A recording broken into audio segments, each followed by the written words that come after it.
Bugungi sonimizda mehmonimiz faylasuf va ayrim asarlar tarjimoni Jamshid aka Muslimov. Hozir falsafiy nuqtai nazardan gapiryapsiz.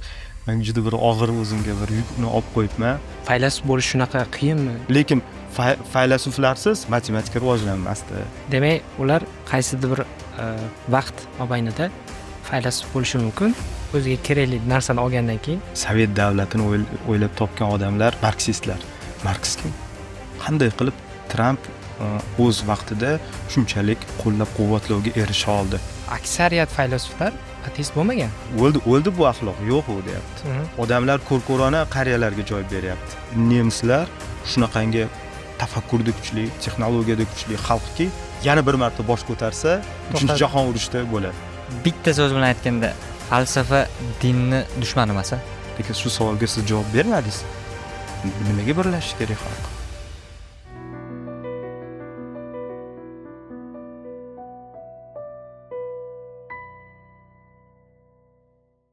Assalomu alaykum, Paradox Media YouTube kanalining tomoshabinlari. Bugun sizlar bilan podkastimizning navbatdagi soni va bugungi sonimizda mehmonimiz faylasuf va ayrim asarlar tarjimoni Jamshid aka Muslimov. Jamshid aka, assalomu alaykum. Va alaykum assalom. Avvalambor meni faylasuf deb tanishtirganingiz menimcha bir g'alati bo'ldi. Men o'zim faylasuf deb hisoblamayman. Meni shunaqa bo'la qolsin hozircha. Bobur aka? Endi shu joydan boshlaylik-da. Faylasuf deb tanishtirishni xohlamayapsiz. Endi qaysidir ma'noda nimaga odamlar o'sha faylasuf degani soqolli yoki greklarda bo'ladi-yu. O'shanday skulpturni anaqa kartinalar keladi odamga, ya'ni faylasuf bo'lish shunaqa qiyinmi yoki buni faylasuf degan ta'rif berish uchun qanchalik darajaga chiqish kerak inson? Yoki boshqacha savol beradigan bo'lsak, faylasuf kim? Kim? Men bu shu aniqroq savol bo'ladi. Faylasuf bu oddiy qilib javob beradigan bo'lsak, falsafa yurituvchi kishi. Falsafa yuritish degani avvalambor bu tafakkur bilan, fikr bilan ishlash. Ma'lum bir mavzuga e'tiborni qaratgan holda. Va mavzu kechirasiz, tarix bo'lishi mumkin, psixologiya bo'lishi mumkin, bir qanaqadir bir diniy mavzu bo'lishi mumkin, siyosat bo'lishi mumkin. Juda ko'plab mavzularga u ma'lum bir nazar bilan qaraydi, bu haqda fikr yuritadi. Boshqa mutaxassislar ham, siyosatshunoslar ham shunday qiladi, tarixchilar ham shunday qiladi. Xo'p, faylasufdan nima farqi bor desa, u yoki bu mavzu haqida fikr yuritar ekan, u mana shu o'zini fikr yuritish tarzi, ya'ni shu zanjirini ustidan ham fikr yuritadi. Ya'ni bu yaqinda bir narsa o'qidim, metacognition deydi, ya'ni o'ylash ustida o'ylash. Shu narsa bilan bog'liqmi? O'ylash ustida o'ylashsiz falsafa bo'lmaydi. Bu albatta yetarli talab emas, zaruriy talab. Agar bu o'z fikrini ustida fikr yurita olmas ekan, bu endi falsafa yurita olmaydi. To'g'ri, bu bilan cheklanmaydi. Boshqa shartlari ham bor, boshqa ishlari ham bor falsafa yuritishda, lekin bu asosan. Hattoki yana bir bosqich yuqori yuritishi mumkin. Ya'ni men mana shu stakanga qarayapman, choy haqida fikr yurityapman, choy haqida uni harorati, ta'mi, sorti haqida fikr yurityapman, menga yoqdi, yoqmayapti deyman va bu haqida qanday o'ylayotganligim haqida fikr yuritaman. Bu nimaga e'tibor berdim? Nima uchun men uchun bu narsa muhim bo'ldi? Uning harorati nima uchun muhim bo'ldi? Mazasi uchun qanday bir baho beryapman va hokazo. Shu haqida men fikrim ustida fikr yuritaman. Demak, choy chetga surilib, fikr yuritish obyekti fikrim bo'ladi. Va fikr ustidan ham yana fikr yuritish mumkin.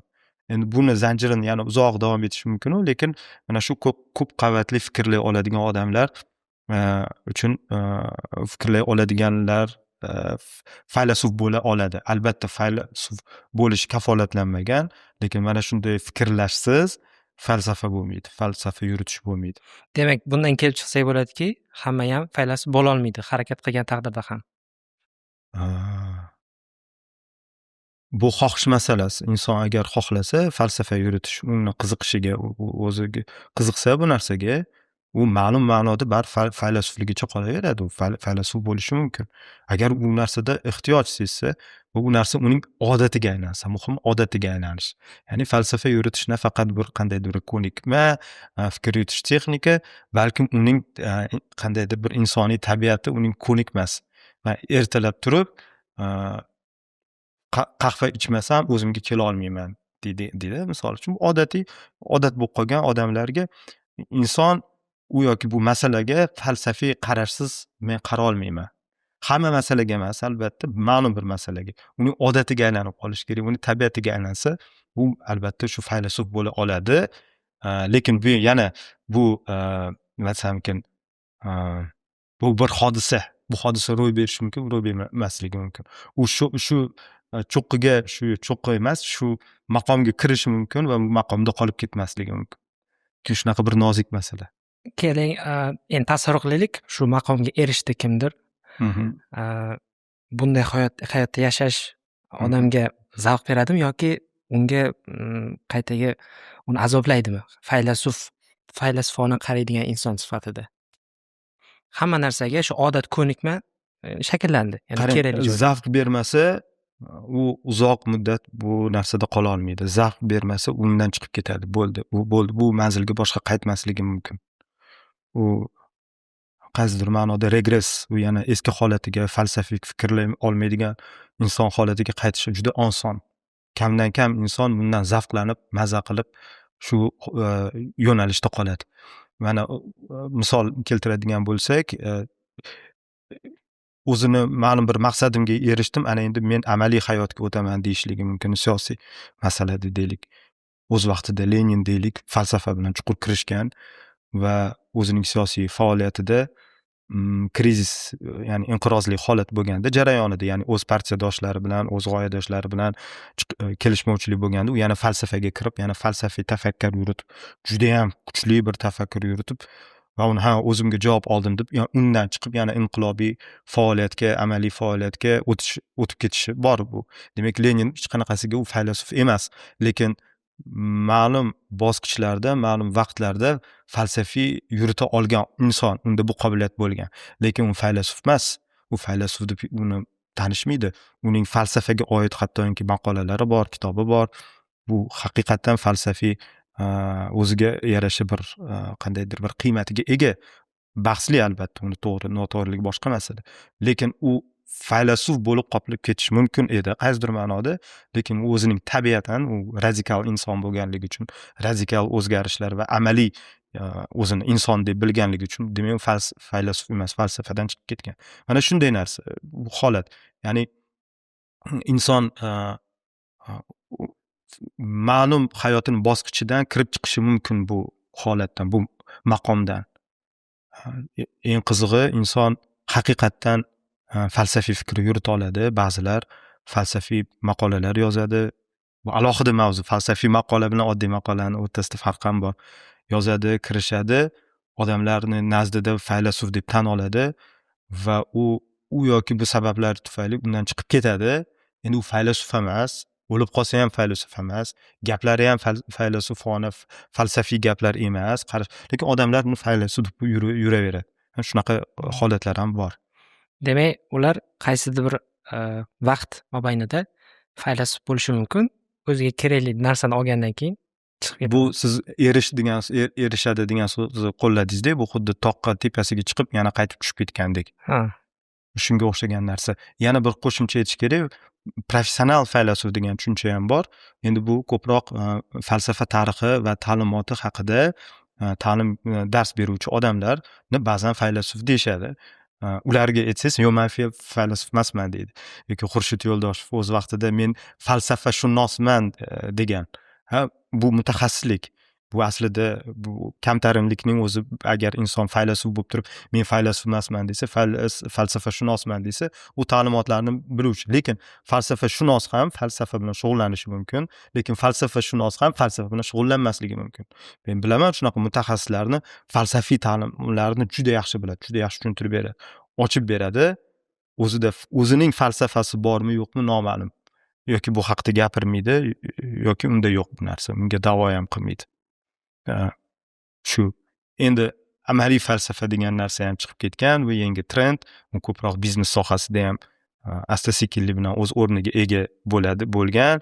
Ya'ni ular biznesga, tadbirkorlik va boshqa narsalarga falsafiy nazar bilan qarab, amaliy yechimlar u yoki bu masalaga amaliy yechim beradigan mutaxassislar ham bor. Ular ham faylasuf bo'lishi ham mumkin, faylasuf bo'lmasligi ham mumkin. Qiziq. Bu hozir shu biznes sohasi bo'yicha yana kelamiz savollarga. Savollar bor. Endi shu biznes yoki hozirgi personal brend masalasi bo'yicha. Endi faylasuf yo'nalishlar har xil, ya'ni g'arbniki bor, sharqniki bor. Falsafani o'zi tomiri bir joyga borib taqaladimi yoki yo'q? Bu birinchi savolim. Agar bir joyga borib taqalsa, nimaga uni g'arb, sharq falsafalari turlicha? Nega bir xil nom berganmizda, agar u turlicha bo'lsa, har xil berish kerak edi-ku. Men endi albatta qisqaroq qilib gapirishga harakat qilaman. Falsafani torroq tushunadigan odamlar bor. Bu mutaxassislar, ya'ni oddiy odamlar emas. Ya'ni falsafa o'zining kelib chiqishi bu filosofiya, Yunon filosofiyasi. Yunon mana shunday bir falsafiy fikr yuritish an'anasi mavjud va uning ildizi qadimiy Suqrotdan avvalgi faylasuflarga boradi va aytishadiki, bu istilohni birinchi bo'lib Pifagor kiritgan deyshadi va Suqrot ham buni qo'llagan. Ya'ni men donishmand emasman, lekin donishmandlik nima va donishmandlikka oid yoki boshqa savollar bilan qiziqadigan insonuvchiman. Men donishmandlikni sevuvchi insonman. Filatelist deydi-ku, markalarni yig'ib yuradigan-da. Bu ham filosofiya. Donishmandliklarni sevuvchi insonman, lekin men donishmand emasman deydi. Va shu an'ana boshlandi. Demak, bu an'anani o'ziga xos uslublari, chegaralari, ko'lami, sohasi bor, ya'ni juda keng, o'zining an'anasi bor.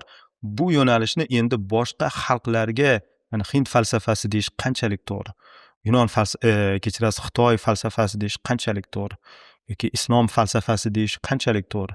Ular Yunonning bu an'anasiga nima aloqasi bor? Nimaga biz istilohni boshqalarga qilyapmiz? Chunki o'sha qadimiy mutafakkirlar yo ta'limotlar falsafa so'zini bilishmagan, tushunishmagan ham. Endi bu yangi zamonning odamlari tushunadi, lekin nimaga bu Hind falsafasi deyapti, tushunishmagan. Nima degani bu so'z? Ta'limot. Tamom. Bu shunaqa tor tushunish ham bor va kengroq tushunish ham bor.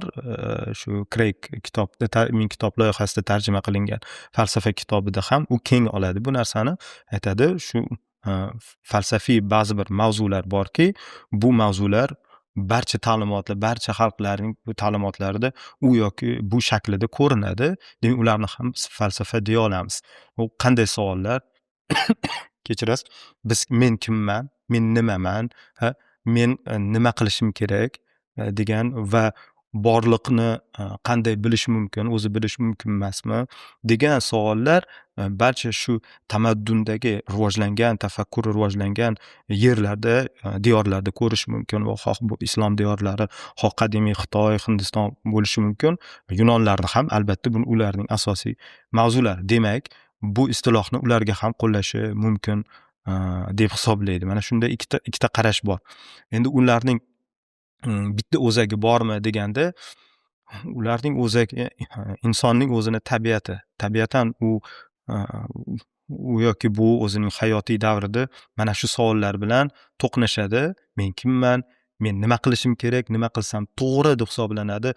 To'g'riligini o'zi nima belgilab beradi? Nima uchun bu to'g'ri?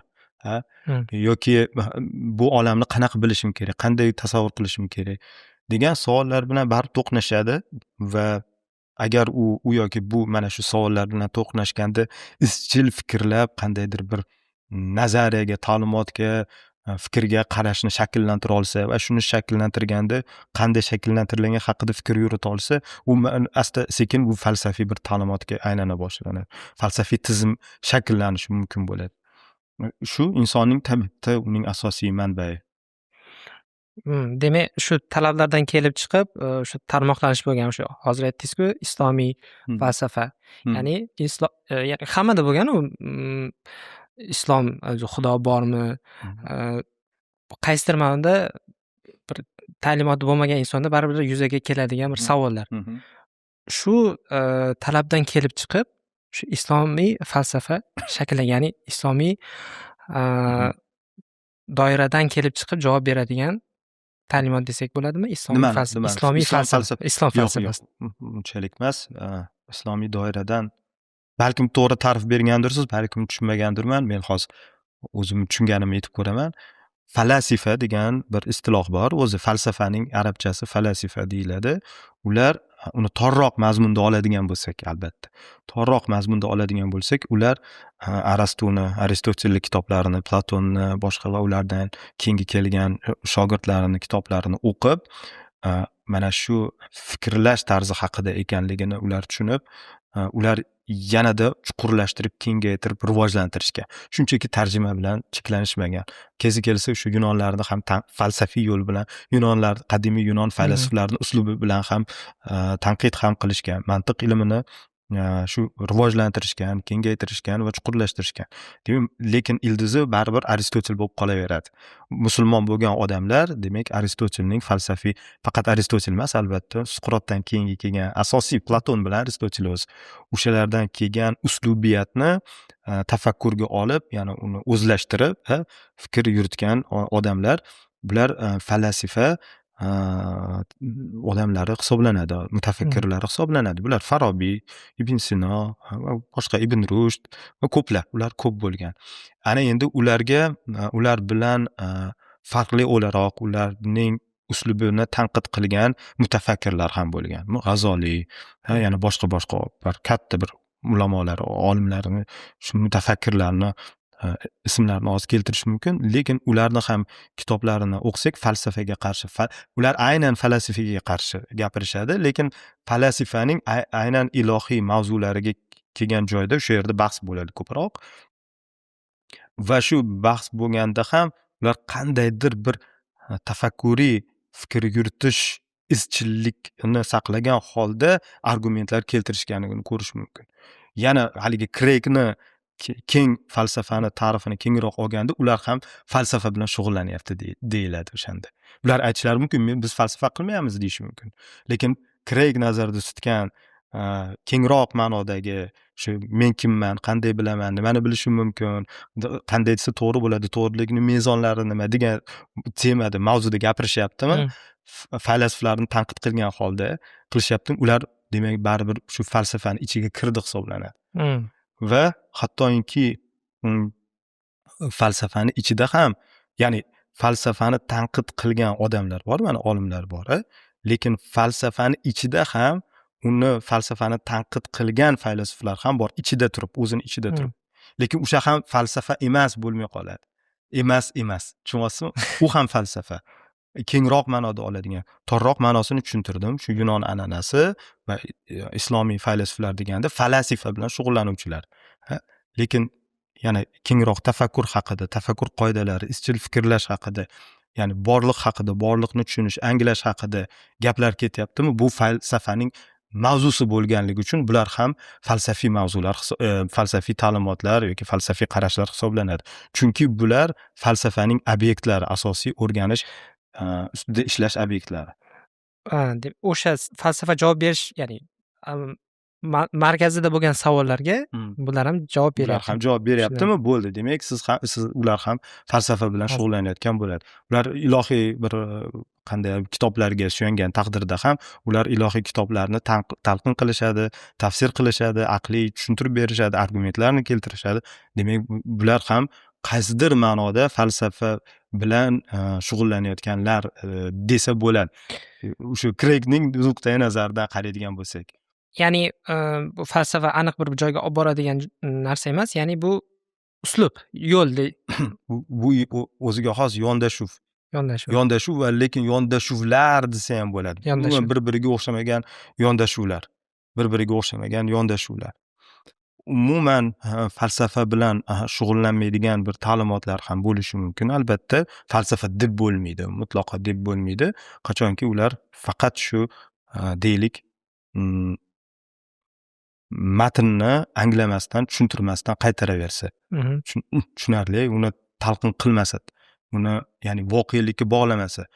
Voqelikka bog'lash uchun voqelikni anglash kerak. matnni anglashi mumkin, tushunayotgan bo'lishi mumkin. Agar o'ziga vazifasi qilib voqelikka bog'lash bo'ldimi, demak u voqelikni shu borliq haqida tasavvurga ega bo'lish kerak. Mana bu endi falsafaning mavzusi bo'lib qoladi. Yana shunaqa narsaki, bu uning endi bu haqida men ko'p qaytaraman. Falsafani yomon ko'rishingiz mumkin, yomon ko'rishimiz mumkin. Bu narsa noto'g'ri, kerak emas, ortiqcha narsa deyish mumkin. Lekin istaymizmi, istamaymizmi, u bizning bevosita hayotimizga va ajdodlarimizning hayotiga va avlodimizning hayotiga ta'sir qiladigan katta bir omillardan bittasi. Uni siz inkor qilavering, yomon ko'ravering, lekin siz uni inobatga olmaslikdan olish muqarrar. Agar siz bu bilan ishlamoqchi bo'lsangiz, agarki ko'z yumib shunda yashab ketaman desangiz, hech kim sizga falsafani bilish kerak, o'rganish kerak deb hech kim majburlamaydi. Hech kim majbur emas. Falsafani bilish, falsafiy ta'limotni o'rganish kerakmi, shartmi desa, hech kim bunga majbur emas. Hech kim majbur emas. Lekin yashab qolish, o'zini hayotini to'g'irlash bu tanlov masalasi-da. Tushunasizmi? Tanlov masalasi. Xohlasizki, yashab yurishingiz ham mumkin bularga qiziqmasdan.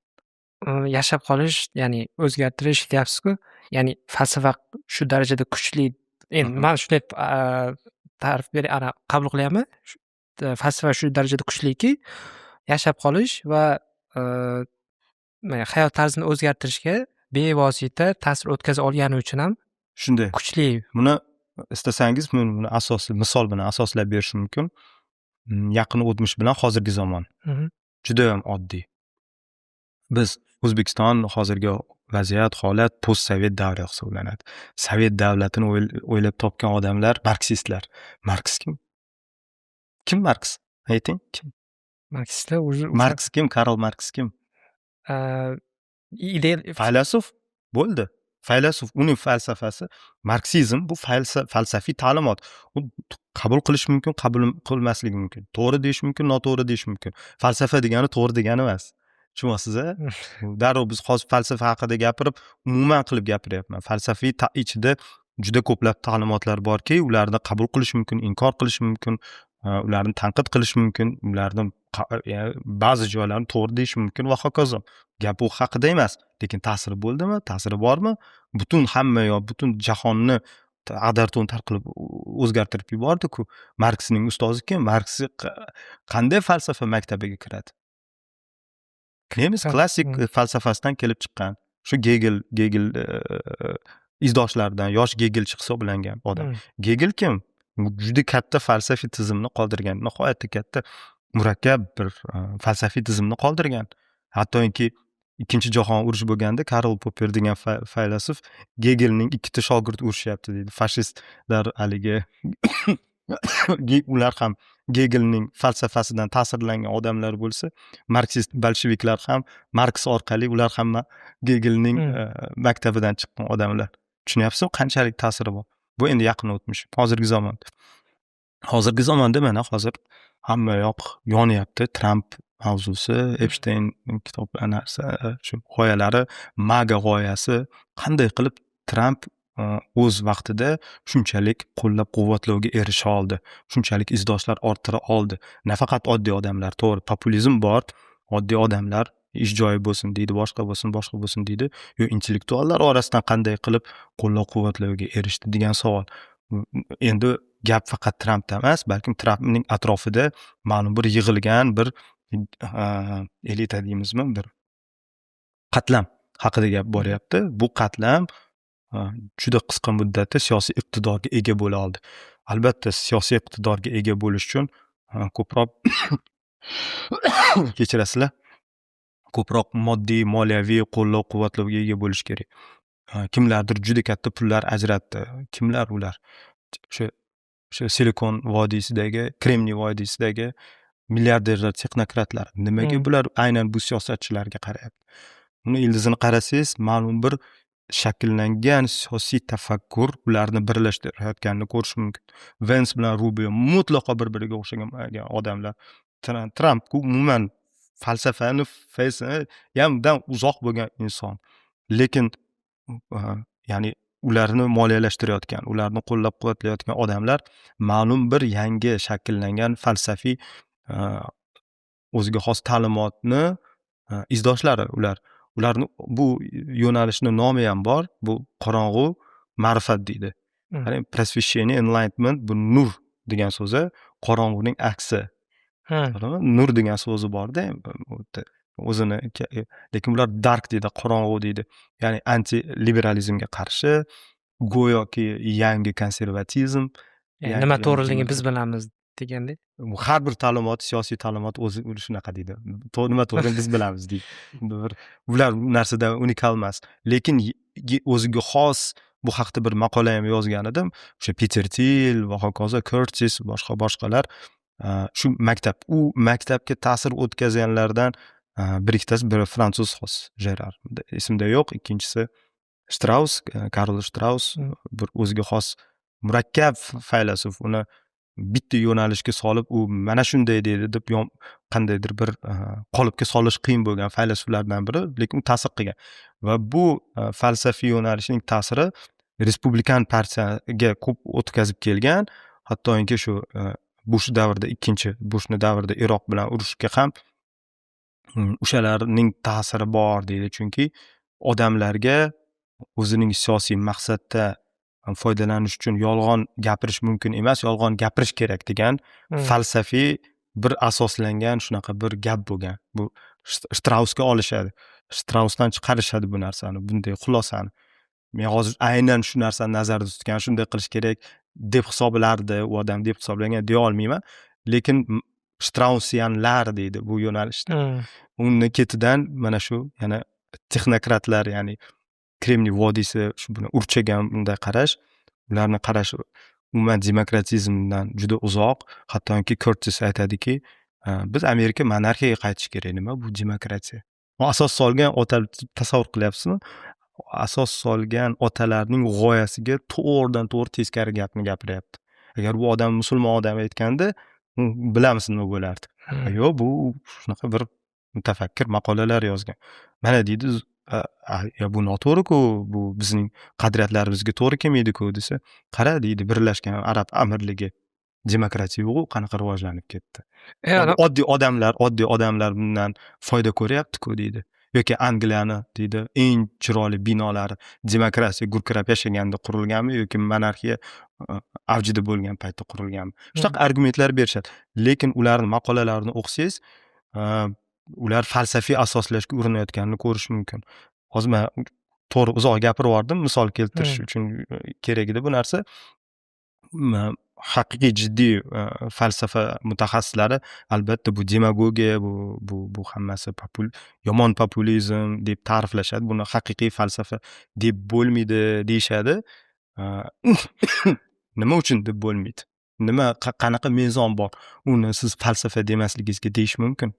Tushunasizmi? Ularda ham qandaydir bir asoslarni keltirishadi. Bu asoslar noto'g'ri bo'lishi mumkin. Hozir menda savol tug'ildi-da. Falsafani deylik, siz hozir aytdingiz, falsafani hammasi ham yaxshi deb hisoblamaymiz dedik, to'g'rimi? Falsafiy ta'limotlar. Ya'ni falsafani o'zi baribir markazida morallik bo'lishi kerak, to'g'rimi?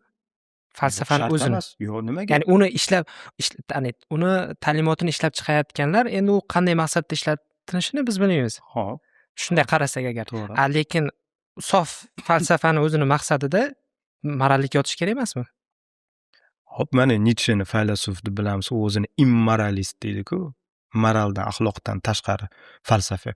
Agarki bu fikrni, bu qarashni ko'p faylasuflar to'g'ri deb biladi. Moral, etik, ya'ni to'g'ri, noto'g'rilikni axloqiy masala, bir yaxshilik qilish, uning ichiga ezgulik tushunchalari haqida gapiryapsiz. Yo'q, o'shandan ham yuqori emas, alohida turib shuni, demak, shuni ham analiz qilish kerak deydi. Sovuqqonlikni, albatta. Ya'ni mana mutafakkirlar bor, qandaydir bir etik, moral chegaralarni doirasida faoliyat yuritadi. Faqat faylasuflar emas, har qanday inson. Ular yo'q, mana shu chegarani biz aniqlashimiz kerak.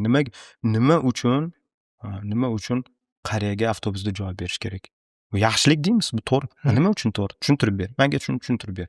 Nimaga yaxshilik? Suqrot shunaqa ish qilmaganmi?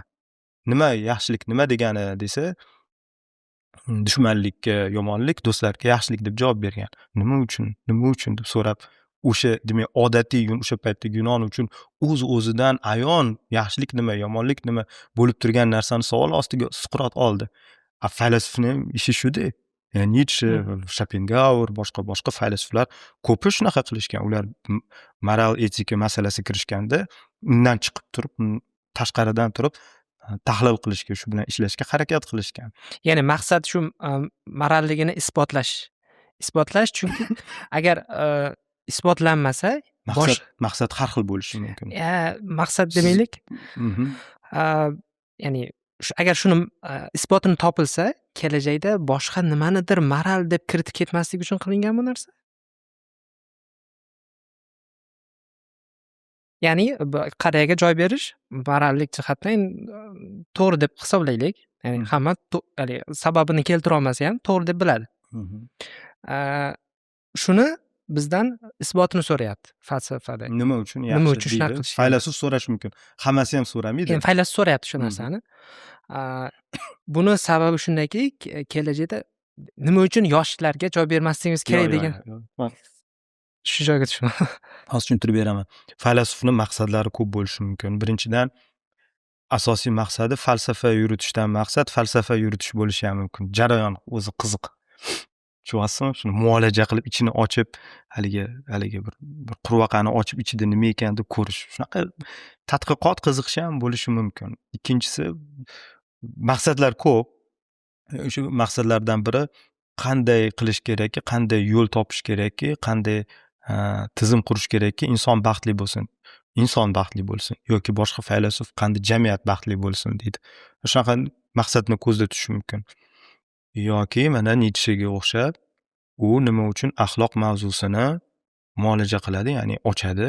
Xuddi bir o'lik jasadni patologa anatomi morgda turib ochgandek uni ochib tushunishga harakat qiladi. Uni maqsadi bor. Uning maqsadi shundan iboratki, u endi biografiyasida uzoq to'xtalmayman. Dinni chuqur biladigan va klassik ta'limotlarni, adabiyotni juda chuqur biladigan, Yunon tilini, Lotin tilini biladigan inson va u o'z jamiyatida modern jarayoni ketayotganligini his qilgan inson. Biz qiziq joyi shuki, biz nima zamonda, nima jarayon ketayotganini his qilmaymiz. Xuddi baliq o'zini suvni bilmagandek, baliq suv nimaligini bilmaydi. Tushunyapsizmi?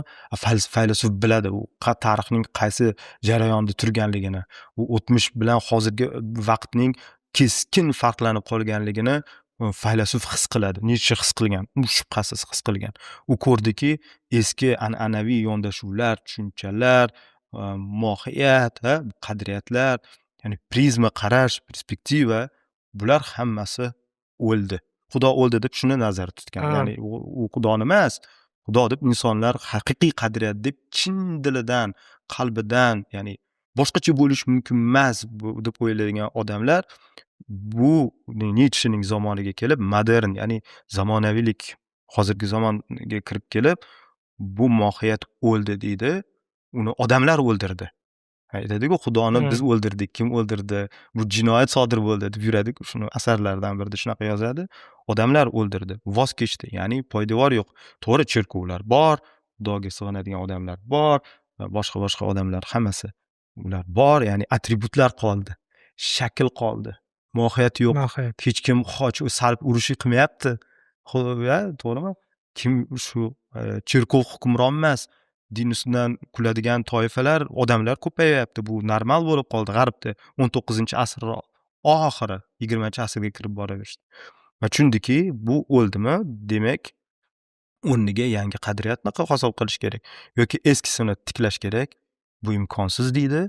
Chunki u eski qadriyatlar ma'lum bir muhit uchun, muhitning muammolariga javob berish uchun ya'ni donishmandlar o'ylab topgan yo'llari edi deydi. Bu xoh qadimiy forslar bo'lsin, qadimiy yahudiylar bo'lsin, ya'ni Ibrohimiya ta'limotiga ishora, xoh yunonlar bo'lsin, xoh german xalqlari bo'lsin, ular o'zini muhit uchun o'ylab topgan, yasagan qadriyatlar, xalqlar yashash uchun bular o'ldimi, demak biz yangisini chiqarishimiz kerak. Ammo biz kim tug'diradi bu narsani? Kim o'ylab topadi? Yangi insonlar paydo bo'lish kerak. Yangi tafakkur aristokratiyasi, aslzodalar bo'lib, xuddi shu qadimda shu ta'limotlardan chiqargandek, buni shunday chiqaradigan odamlar bo'lishi kerak. Lekin bu odamlar chiqishi uchun hozirgi axloq odatlarni, axloqiy qarashlarni tekshirish kerak. O'zi nimaga bu axloqan yaxshi deb hisoblanadigan deb shuni muolaja qiladi va axloq genealogiya kitobida shuni analiz qiladi. Ya'ni qadimda shu aslzoda kuchli insonlar bo'lgan va omma bo'lgan, nima yaxshilik deb hisoblangan o'sha paytda. Agar muvaffaqiyatga qozonsa yaxshi, jangda g'olib bo'lsa yaxshi, yutqizib qo'ysa yomon. Tushunyapsizmi? O'tgan zamonda yaxshi deb hozir shuni yakunlay. Bu narsaga keyin qarshi olomon, demak kuchliniki yaxshi, zaifniki yomonmi?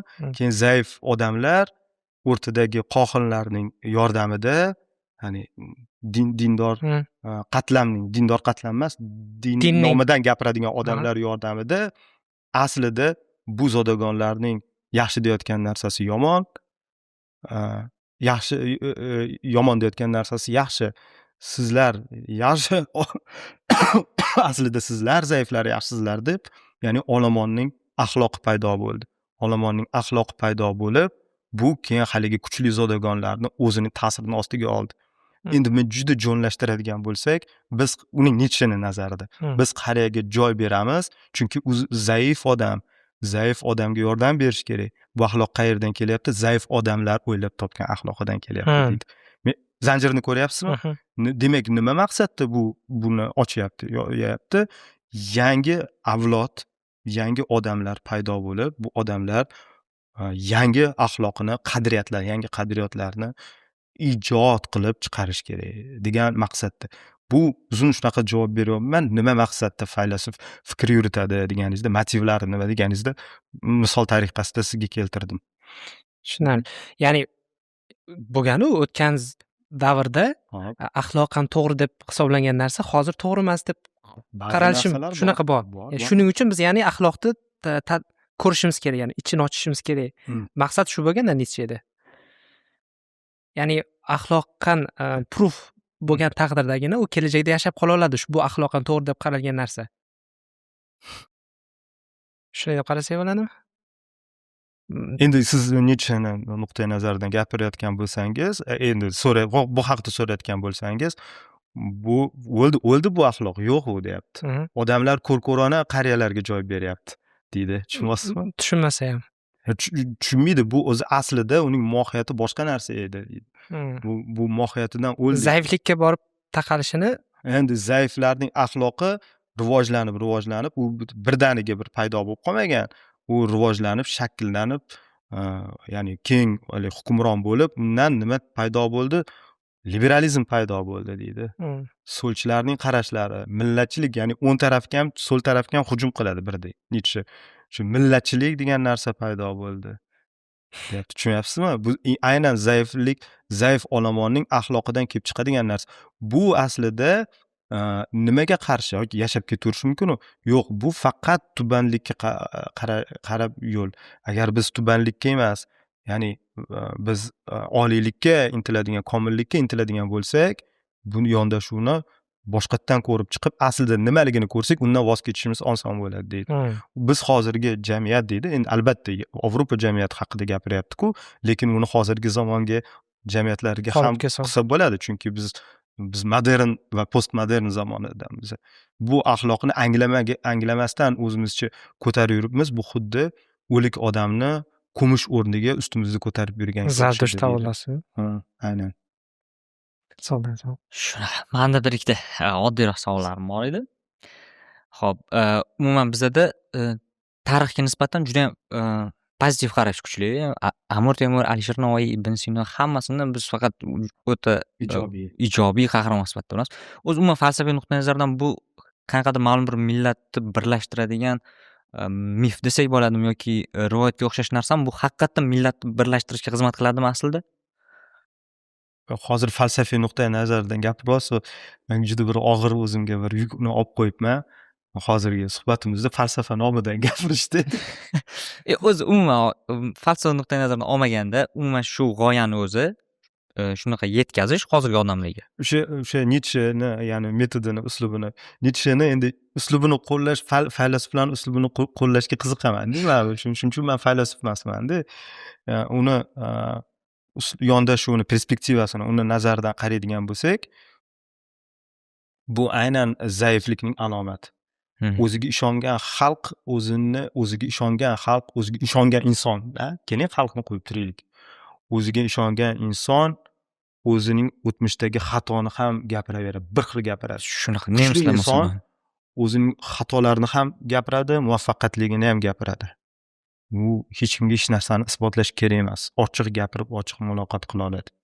Bu xuddi shu narsa, xalq ham shunday. O'zining o'tmishiga teran tanqidiy qaraydigan xalq kuchli xalq hisoblanadi. Lekin o'zini, ya'ni uni o'ta ijobiylashtirib yuborish orqali bu o'zini aldashdan boshqa narsa emas bu. Bu nimaga olib keladi? Men boshqalardan ustunroqman degan gapga olib keladi.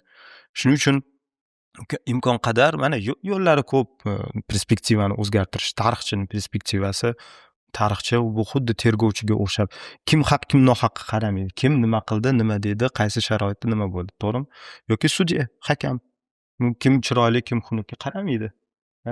Kim kim yaxshi inson, kim yomon insonga ham qaramaydi. Nima ish qildi, nima uchun qildi, motivi nima oqibatga olib keldi va ma'lum bir me'yorlarga qanchalik to'g'ri kelyapti. Bu insoniy me'yor bo'lishi mumkin, qonun bo'lishi mumkin va hokazo. Shunaqa nazar bilan qarash mumkin. Bunaqa xalqlar bor, ko'plab. Misol uchun fransuzlar Napoleonni, u inqilobning bolasi Napoleon, ya'ni o'zining bir katta an'anasini inkor qilgan, yo'qotgan inson. Lekin shu bilan birga, ya'ni qarshi chiqqan, shu bilan birga u bilan faxrlanishadi ham. Boshqa xalqlar yomon ko'rsa ham. Lekin uning o'ta katta xato ishlari, jinoiy ishlari haqida ham ochiqchasiga e'tirof qilishadi. Angliyada ham, boshqa davlatlarda ham odamlarni birlashtiradi. O'zi yana shu iborada, nima degani odamlarni birlashtirish? Siz odamlarni, xalqlarni birlashtiradi deganda nimani nazarda tutyapsiz? Falsafiy qarash agar sizga kerak bo'lsa, oldin birlashtirish haqida nimani nazarda tutayotganligingizni bilmasdan turib bu savolga javob bermaydi. Bu haqda nima uchun siz balkim birlash kerak emasdir. Nima uchun birlashganlik yaxshi? Nima uchun? Balkim yaxshidir haqiqatan. Okey. Nima nuqtai nazardan yaxshi? Qanday o'lchaysiz yaxshiligini? Nima keragi bor odamlarni birlashtirish? Odamlar har xil-ku. Turli turfalik bor-ku. Nimaga biz turfalikni inkor qilishimiz kerak? Nima uchun har xil qarashga ega bo'lgan, tasavvurga ega bo'lgan odamlar bo'lmasligi kerak? Mana shu bu savolingizdagi muammo aynan birlashish uchun ishlatiladimi? Shunaqa bir maqsadda ishlatishligi mumkin, lekin bu fikrimcha zaiflik alomati, kuch alomati emas. O'sha Muhammad Iqbolning bitta so'zi bor-ku, nemislarning baxti ularda Nitshedek farzandi bor edi deydi. Ularda o'sha. Xo'p, shu baxti bilan nima bo'ldi? Shunda bu qiziq paradoks. Menda bitta buni isbotlaydigan. Qiziq paradoks haqida siz gapiring. Siz gapiring. Paradoks boshqasiga aytaman. Ko'rsatuv paradoksi, ya'ni balki shu aytmoqchi bo'lgan narsangizni aytaman. Siz ayting. Umuman dunyoda, Yevropada tafakkurni cho'qqisiga Yunonlardan keyin bir cho'qqisini o'ta bir murakkab shaklda olib kelgan xalq nemis xalqi deb bo'lmasa kerak. Yunonlardan tashqari inglizlar, fransuzlar bor edi. Ulardan juda qisqa muddatda nemislar tafakkur maydonida shunaqangi tez ilg'orlab ketishdi. Ham tezlik, ham sifat, ham miqdor nuqtai nazaridan. Nemis zabon fiziklarni yetishib chiqishi. To'g'ri, Newton boshlab berdi fizikani chuqurlashtirib va boshqa hozir nomlarini keltirib o'tirmayman. Nemis klassik falsafasi, adabiyotida inqilob yasashdi. Goethe, shunaqangi bir xalq ichidan natsizm kelib chiqdi. Sizga paradoks nima yordam berdi shu? Bu qiziq, bu o'ta qiziq mavzu. Nimaga? Yoki mana o'zini eng aqlli deb yurgan xalq nima ishni qilyapti? Ochiqchasiga. Hammani ko'zini o'ngida, hattoki yashirmaydi ham, yashirishga urinmaydi ham. Ko'rib turibmiz. Kerak bo'lsa to'g'ri deb ham. To'g'ri deb va qaysi mezonga to'g'ri? Nima uchun sen uchun bo'lgan bu mezon to'g'ri bo'ladigan bo'lsa, boshqa mezonga solishtiradigan bo'lsak, to'g'ri bo'lmay qolyapti. Demak, mezoningda muammo bor. Men juda ham tavsiya qilaman sizlarga Taker Carlsonni Ha. Hakkabi bilan intervyusini ko'rishga. Carlson gapga usto inson, juda aqlli inson, vaqti kelsa juda bir uchiga chiqqan populist. Lekin bu intervyuda chunki u inson ko'p aqlli odamlar bilan gaplashadi, argumentatsiya qilish uslublarini biladi. Hakkabi uni oldida Amerikaning Isroildagi elchisi yosh boladek bo'lib qoldi. Men shortslarni ko'rdim. Uni erinmasdan ko'ringlar. Bu falsafadan dars, mantiqdan dars uchun juda yaxshi keys bo'ldi. U aytayapti, sening mezoning bu joyda ishlayapti, bu joyda ishlamayapti. Axloqiy mezoning. Demak, bu mezoningda muammo bor deyapti. Men hozir chuqurlashib mavzuga kirib ketmayman, lekin shu uzr gapingizni bo'lib qo'ydim. Shunaqa bir paradoks holati bor. Qiziq, nima uchun aqli yordam bermayapti? Ratsionallikda usta bo'lgan odamlar, xalqlar nimaga bunaqa umuman g'ayri ratsional yo'nalishga o'tib ketishyaptiki, bir ilmiy, bir tafakkuriy yo'nalishlardan oqsagan xalqlar bunchalik tuban ketishmaydi. Qiziq paradoks. O'sha hozir nemislar haqida gaplashdik-ku. O'sha hozir Germaniyada ular shu natsizmni boshdan kechirgan narsa bo'lgan, shu davr haqiqatan bor, inkor etmaydi ham. Muzeylari bor. Shuncha odam qatl qilingan, o'sha oyoq kiyimlaridan terib lagerlarga saqlab qolgan. O'zidagi avlodga shuna vaziyat o'tgan, biz shu narsani qilganmiz, bu narsa xato bo'lgan, sizlar qilmanglar bu narsani. Ta'limot o'laroq shu narsa shakllangan. Endi boshqa xalqlarda, misol uchun Amerikada bo'lgan shu narsa, lekin ular unaqa qilmagan. Ularda ya'ni o'sha nemislarda bo'lgan nima bo'lgan? Moral. Savolingizni men tushundim. Juda oddiy. Nemislarni mag'lub qilishdimi? Mag'lublarcha shu narsani men aybdorman, men qildim shu narsani, men jazo olishim kerak, to'g'ri jazo oldim, hech qachon shunaqa qilmasligimiz kerak, biz aybdormiz deb g'olib taraf mag'lublarni shunga majburlagan. Tushunyapsizmi? Ya'ni har bir xalq o'zining tarixida o'ta mudhish bo'lgan narsalar haqida unga siyosiy baho berib, ketidan axloqiy baho berib, ketidan unga tarixiy baho berib, kerak bo'lsa iqtisodiy, ijtimoiy baho berib, xulosasini chiqarib, keyin yashab ketish kerak, unutmagan holda. Nemislarni majburlashdi. Butun haligi avlodi ketma-ket hozirgacha bu mavzu qilsa hammasi jim bo'lib qoladi. Ya'ni sen aybdorsan, sen aybdorsan, sen aybdorsan. Bu atayin qilingan siyosat, chunki bu ham Sovet ittifoqi ham o'z davrida, Amerika va boshqa liberal lager ham ko'rdiki, nemislar shunaqangi tafakkurda kuchli, texnologiyada kuchli xalqki, yana bir marta bosh ko'tarsa, 3-jahon urushida bo'ladi. Chunki 1 va 2-jahon urushida ham Germaniya eng faol o'rin egallagan. Shuning uchun ularni bir ta'limiga, ta'lim tizimiga, madaniyatiga shu narsani singdirish kerakki, aybdorman. Bu unchalik yaxshi narsa emas. Endi siz amerikaliklar shuncha jinoyatlar buni qilib, nimaga ularda raskayaniya, tavba qilish, xuddi nemislarda bo'lgandek bo'lmayapti deysiz. Chunki ular mag'lub bo'lmadi-ku. Kim ularni undadi? Kim ularni majburlaydi? Kim? Albatta, hech bir nemislar, ya'ni dan qolishmaydigan bir o'z vaqtida natsistlardan qolishmaydigan jinoyatlarni ko'plab topish mumkin. Vyetnamdan tortib boshqa. Nativ Amerika. Undan oldin ham to'g'ri, lekin tan olish kerak. Buni aytib o'tmasa bo'lmaydi. Amerikaliklar o'zlari buni tan olishadi. Haqiqatdan ham tub aholiga nisbatan o'ta genotsidal shunaqa bir siyosat yuritganliklarini bilishadi, tan olishadi. Bu ularning bir tafakkurida bor. Qaysidir ma'noda bu qarzni, qarz deb bo'lsa, to'lashga harakat qilishgan, ijtimoiy ta'minot, soliqlardan ozod qilish va hokazo, shunday bir qandaydir bir harakatlar ham bo'lgan, buni inkor qilib bo'lmaydi. Lekin albatta Germaniyadagi emas, unaqa solishtirib bo'lmaydi uni. Agar savolingizga shu javob bera olgan bo'lsam. Endi bitta savol, umuman bizada O'zbekistonda, siz duch keldingizmi yo'qmi bilmayman. Falsafa bilan shug'ullanadigan odamga nimagadir dinga qarshi odam, xudosiz odamga qaragandek qarashadi-da. Agar duch kelgan bo'lsangiz, buni duch kelaman.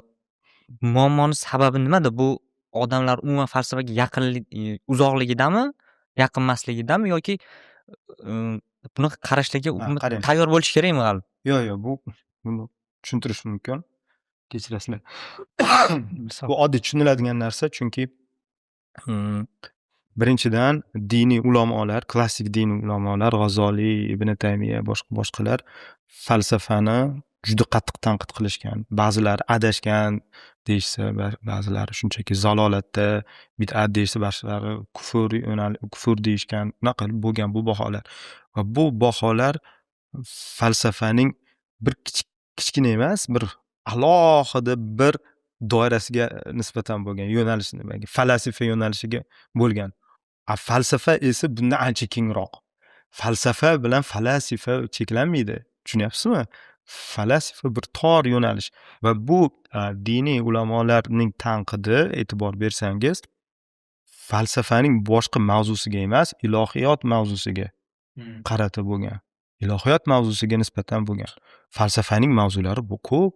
Til mavzusi bo'lishi mumkin, bilish mavzusi bo'lishi mumkin, boshqa mavzular bo'lishi mumkin. Ular bilan ishi bo'lmagan. Tushunyapsizmi? Aynan ilohiy mavzular va ba'zan qiziq narsaki, mana hozir o'sha qadimiy falasifa namoyandalarining kitoblariga qarasangiz, ular kosmologiya deydi, ya'ni ilohiyotni va ular ko'zda ko'rinayotgan astronomiya fanini topilmalarini birlashtirib yuborib talqin qilishgan. Va diniy ulamolar bunaqa talqin qilma, noto'g'ri, sen bilmaysan bu narsani. Sen bu kitoblarda-ku, kitobda shunaqa deb yozilmagan. Misol uchun mana 7 osmon deyiladi. 7 osmon nima tushunilishi kerak? Biz aniq ayta olmaymiz nima uchun. Fizika, astronomiya nuqtai nazardan biz ayta olmaymiz. Va ularda nima? Bu Venera planetasi, bu osmon, Yupiter, bu osmon, yulduzlar, ya'ni bu sayyoralar yuradi, yulduzlar qotib turadi degan o'sha davr uchun ilmiy ta'limot bu. Buni unutmaslik kerak. O'sha davr uchun bu ya'ni yopishib qolgan yulduz, planetalar harakati, to'g'ri, zamonaviy astronomiya ko'plab xato deb olgan, lekin o'sha zamonning tadqiqotlari uchun mos keladigan narsa. Bu Ptolemey va unday maktabi shu islomiy bir shu falsafa yo'nalishiga ham ta'sir qilgan. Yoki bu planetani, bu falonchi farishta, Mikoil farishta, bu planeta, Jabroil farishta degan narsa falasuflarning kitobida uchragan. Va bu diniy ulamolar bu umuman bilan buni aralashtirmagin deyishgan. Va ular haq bo'lib chiqmadimi? Falasuflar esa nohaq bo'lib chiqmadimi? Tushunyapsiz-a? Va boshqa mavzularda. Bundan mana shuni ko'rib, mana ziddiyatni ko'rib, mana shu lekin falasuflarsiz matematika rivojlanmasdi. Tushunasizmi? Til nazariyasi rivojlanmasdi, meditsina rivojlanmasdi. Bu joyi ham bor.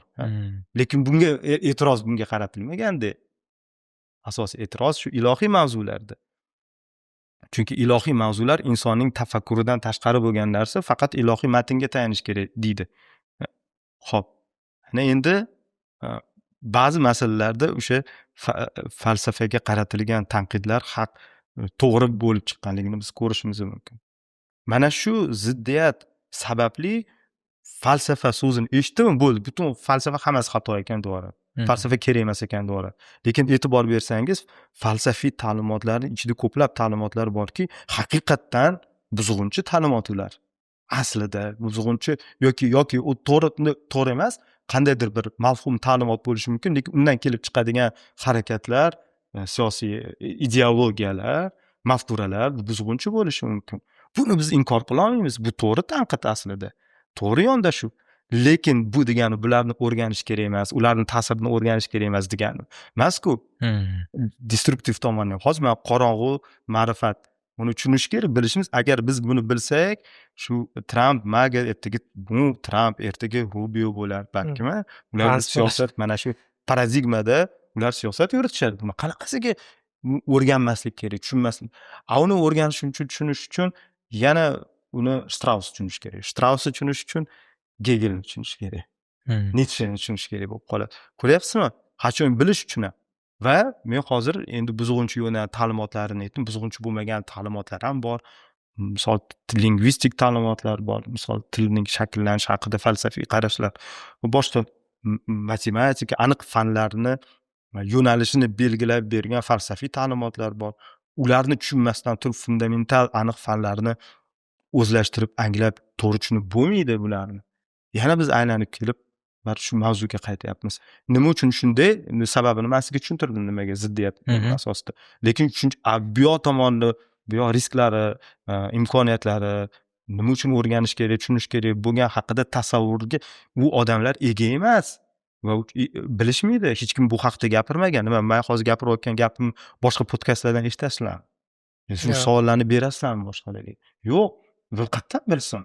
Bu falsafani himoya qiluvchi odamlarning o'zi ham bir balo bo'lyapti.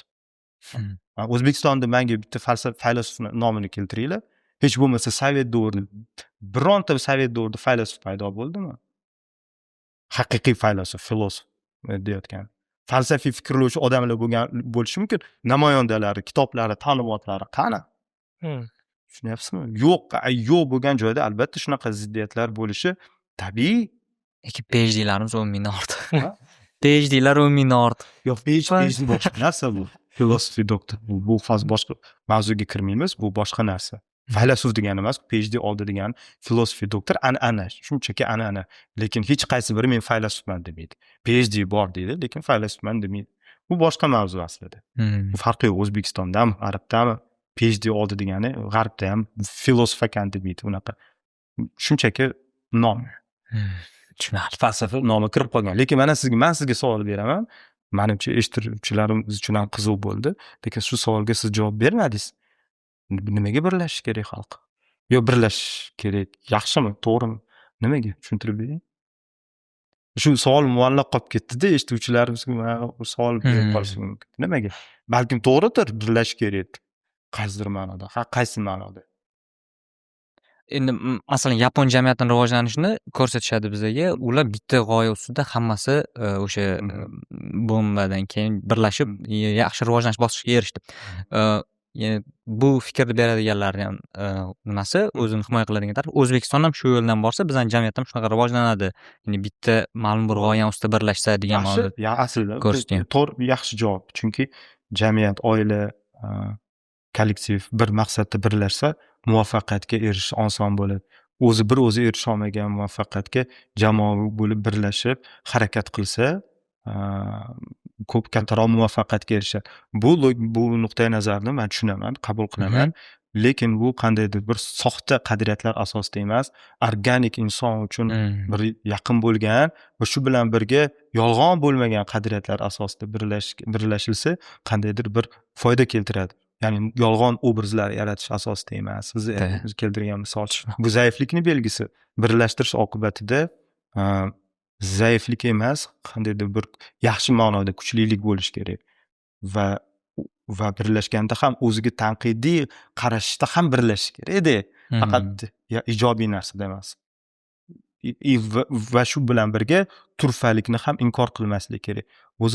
O'ziga xos tizimiy fikrlashning bir xususiyatlaridan biri birlashish va individuallikni bir-biriga qarama-qarshi tendensiya bo'lsa, uni uyg'unlikda ikkita qarama-qarshi narsani uyg'unlikda ko'ra bilsa, uni ishlata bilsa yaxshi natija beradi. Siz to'g'ri, jamoaviy umumiy maqsad qadriyatlarda birlashsa muvaffaqiyatga erishish oson bo'ladi. Shu bilan birga shu jamoatning ichida turfalik qancha ko'p bo'lsa, shu jamoat shuncha kuchli bo'ladi. Tushunyapsizmi? Chunki nima uchun turfalik, ya'ni turfalik ham kuch, birlashgan kuch, qarang. Turfalik ham kuch. Ikkita qarama-qarshi tendensiya. Lekin turfalik nima uchun kuch beradi birlashgan jamoatga, jamiyatga? Farqi yo'q. Kollektivga nima uchun kuch beradi? Chunki birini kamchiligini boshqasi yopadi. To'ldiradi. Va ya'ni kreativlikka katta imkoniyat beradi. Yangi shanslar, yangi imkoniyatlar ochadi. Hammasi bir xil bosmaxonadan bir xil chiqqan kitob bo'lsa, bo'lmaydi. Hamma bosmaxonadan hamma kitoblarni oling deb, bibliotekam deb aytsangiz, hamma hayron qoladi. Sizni kutubxona, shaxsiy kutubxonangiz qachon zo'r bo'ladi? Unda turfa har xil kitoblar bo'lsa, to'g'rimi? Shunga o'xshagan narsa. Men bu savol nimaga bergansam tushungandayman, chunki siz kanalingizni kuzatganimda ko'pchilik deyishmaning. Ko'pchilik deyishma, ko'pchilik ya'ni jamoa. ko'pchilik bo'lmasligi Ko'pchilikka ergashmagan. ko'pchilikka fikr ergashmay, egalari. lekin aniq bir yuksak fikr egalariga ergashish kerak degan. Endi bizda jamoat Mandan shunaqa gap chiqdi mana. shunday olyapman-da, ya'ni ko'pchilikka ergashmasdan aniq bir to'p Qayerda man ergashish haqida ergash deb noto'g'ri talqin qilayotganman. yo'q, yaxshi shu talqin qilganingiz bu sizni qanday fikr yuritishingizga aks etadi. Men lekin bilaman, men ergashish iboralarini ham qo'llayvermayman va uni tarafdori emasman, lekin siz shunaqa tushunayotganligingiz bu sizni tafakkuringizga aks etadi. Shunga qiziq bo'ldi. Mayli, beravering savolingizni. Ya'ni ko'pchilik birlashtirish g'oyasi bizga faqat ancha uzoqqa olib taqaladi. Faqat Yaponiya emas, oddiy jamoat bo'lish. Faqat Yaponiya emas, to'g'ri. Jamoat, umuman menimcha bu islomiy qadriyatlardan kelib chiqsa kerak. Albatta. Ya'ni u yerda jamoat bo'lish kerak, birlashish, oddiy endi urush davriga borib qarasak ham, askarlar birlashib ko'p ko'ringan-ku. Yo'q, to'g'ri, xo'p. Birlashish shunga borib taqalsa kerak deb o'ylayman. Endi hozir ya'ni ko'pchilik emas, ya'ni birlashgan aniq bir ko'pchilikka gap uni berayotgan ideyasi to'g'ri bo'lmasligi mumkin. To'g'ri. Shunaqa deb tushundim sizni anaqa postlaringizdan-da. Lekin aniq bir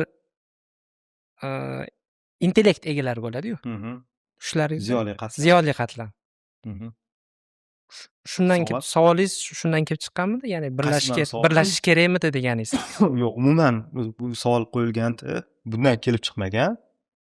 Mafhum bir tasavvur, tushuncha o'rtaga qo'yilganida bu shunaqa yondashiladi-da. Endi meni hozir faylasuf o'rniga o'tkazib qo'ydinglar-yu. Endi shu rolni o'ynayapman hozir. Xolos. Endi birlashish, jamoaviy bo'lish u nafaqat bir diniy tushuncha, bu umuman insoniy tushuncha, chunki jamiyat bo'lmasa inson bo'lmaydi. Insonni inson qiladigan narsa jamiyat. Insonning ong shakllanishi, til shakllanishi faqat uning ijtimoiy muhitidan kelib chiqadi. Ijtimoiy muhit bo'lmasa Mowgli bo'ladi. Ya'ni bo'rilar yoki maymunlar qo'lida katta bo'lgan inson jismonan sog'lom bo'lishi mumkin, lekin u inson emas. Bu bir hayvon bu. Uni tili shakllanmagan. Chunki inson bola tug'ilganda uning ya'ni tilga, ongga, ijtimoiy hayotga moyillikka faktor bo'ladigan miya qatlami bilan tug'iladi. Lekin bu muhit, mana shu ijtimoiy muhit mavjud bo'lmasa, bu undagi bu potensial ro'yobga chiqmaydi va u insonga aylanmaydi. Tushunyapsizmi? Qanchalik bir muhim narsa. Endi bu ko'pchilik adashadi, to'g'ri qiladi. Albatta ko'pchilik adashishi mumkin va ko'pchilik adashayotgan bo'lsa, bu shu jamoat ichidan ma'lum bir toifa, qatlam bir individuallar chiqadiki, bu narsani nima uchun ko'pchilik adashayotganligini ko'rsatib berish, tushuntirib berish. Gap bilan, namuna bilan, ish bilan, amal bilan ko'rsatib berish zarur bo'lgan insonlar chiqish kerak. Aynan mana shu jamiyatlar, mana shu jamoatlar ravnaq topadi, rivojlanadi. Nima uchun nima noto'g'ri bo'ladi? Nima uchun shunday odamlar chiqish kerak? Chunki inson tabiatan o'z tajribasiga, ko'nikmasiga suyanadi. Stereotiplarga, tajribasiga. Bu unda fiziologik berilgan narsa. Bu uning yashab qolishiga kerakli bo'lgan omil. Har safar xavfli muhit, noma'lum muhit kelganda u tajribasiga suyansa, bu vaziyatdan chiqib ketib yashab qolish uchun tezkor reaksiya uchun yordam beradi. Lekin murakkab vaziyatlar, murakkab holatlar uchun bu tajriba o'zining tajribasi yoki otasi aytayotgan tajriba yoki qo'shnisi aytayotgan tajriba bu shu vaziyat uchun adekvat, ya'ni mos kelmasligi mumkin va bu mos kelmasligini, bu tajriba bunga mos kelmasligini ko'ra biladigan odamlar intellektual sal yuqoriroq inson bo'ladi. Tushunyapsizmi? Bu va chiqqan, demak, har bir xalqlardan, odamlardan, jamoalardan shunday bir individlar sakrab chiqaverganki, bu yashab qolaverishgan. Chiqmasa u halok bo'ladi.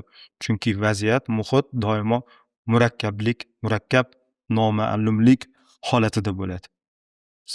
Tushuntira oldimmi? Ya'ni boya aytdik-ku, bizdagi Ibn Sino, Farobiylar aynan falsafa so'zi bilan ish yuritmagan bo'lsa ham, ularda xatti harakati aynan falsafaga doir bo'lgan. izlanishlar ekan. Nimaga ular falsafa so'zini juda yaxshi bilishgan, tushunishgan va qo'llashgan. Ha. Endi yana bitta savol, hozir bular savol Va shu bergan bilan birga ularning hayot tarziga ta'sir qilgan.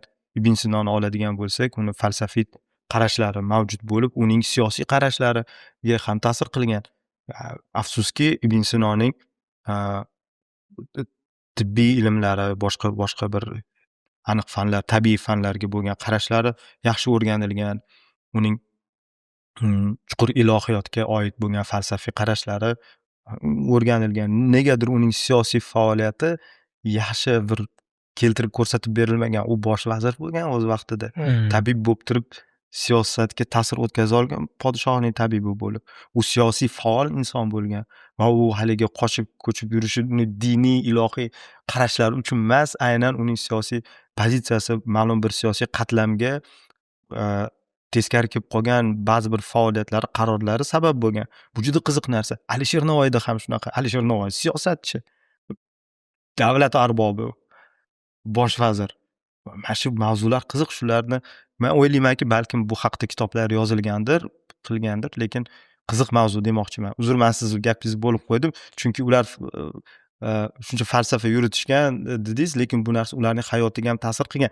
Qiziq mavzu, to'g'ri, ularning siyosiy qarashlarini, tarixini ko'rib o'qish mumkin. Tarixchilar bu haqda yozishadi, lekin uni siyosiy, ya'ni falsafiy qarashlarga bog'lab o'qish qanchalik qiziqarli bo'ladi. Qanchalik uning siyosiy qarashi, falsafiy qarashi uning siyosiy qaroriga, xatti-harakatiga aks etganligini ko'rish juda qiziqarli mavzu bo'lgan bo'lardi. Men hozirgi Nodirbek savoliga bitta savol kelib qoldi-da, ya'ni faylasuflarga ateistga qaragandek qarashadi. Vaholanki aksariyat faylasuflar ateist bo'lmagan. To'g'rimi? Uni endi aksariyati, ko'pchiligi men bilmayman, uni hech bu haqda fikr yuritmaganman, lekin Sufrotlar ateist. Yo'q, to'xtang. Hozir albatta faylasuflarning ichida ateistlar bor va Xudoga ishonadigan va jazm ishonadigan, qattiq ishonadigan faylasuflar ham ko'p, nihoyatda ko'p. Bu juda oddiy masala. Barcha faylasuflar tahrif bo'lgan, ateist bo'lgan deb bo'lmaydi. Ibn Sino ateist bo'lmagan-ku.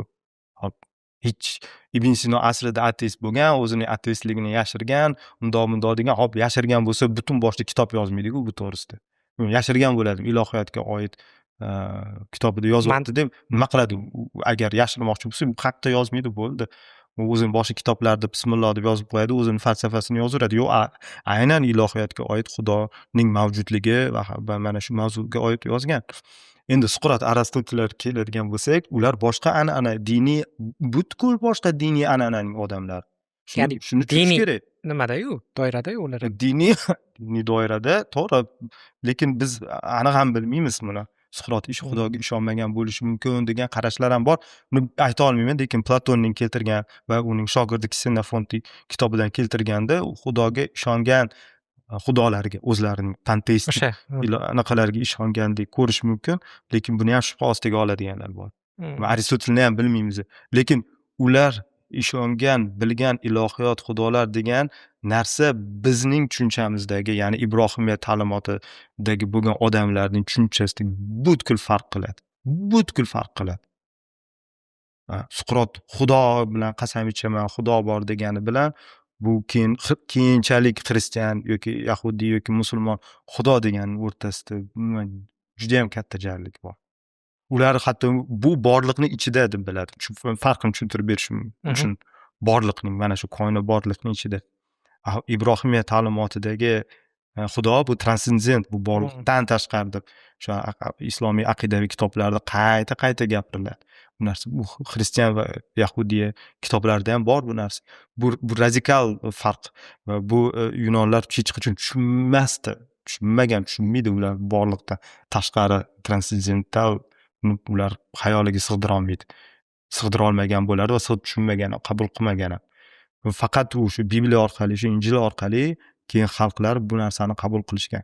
Haligacha xalqlar bor, shu Janubiy Sharqiy Osiyoda, xitoyliklar bo'lsin, buddistlar va boshqa dharma ta'limotning odamlari ham bu transcendentallikni Ibrohimiya dini vakillari tushunadigan transcendentallikdan farqlashadi.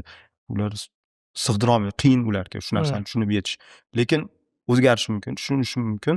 Biz mana shu farqlarni ham ko'zda tutishimiz kerak. Ateist bo'lgan, ateist bo'lmagan masaladan ko'ra mana shu mavzu qiziqroq. Ateist bo'lmasligi, ya'ni Kechirasiz, ateist bo'lib turib ham Ibrohimiya paradigmasida qolib ketishi mumkin. Karl Marksga o'xshab, ateist Xudo yo'q deydi.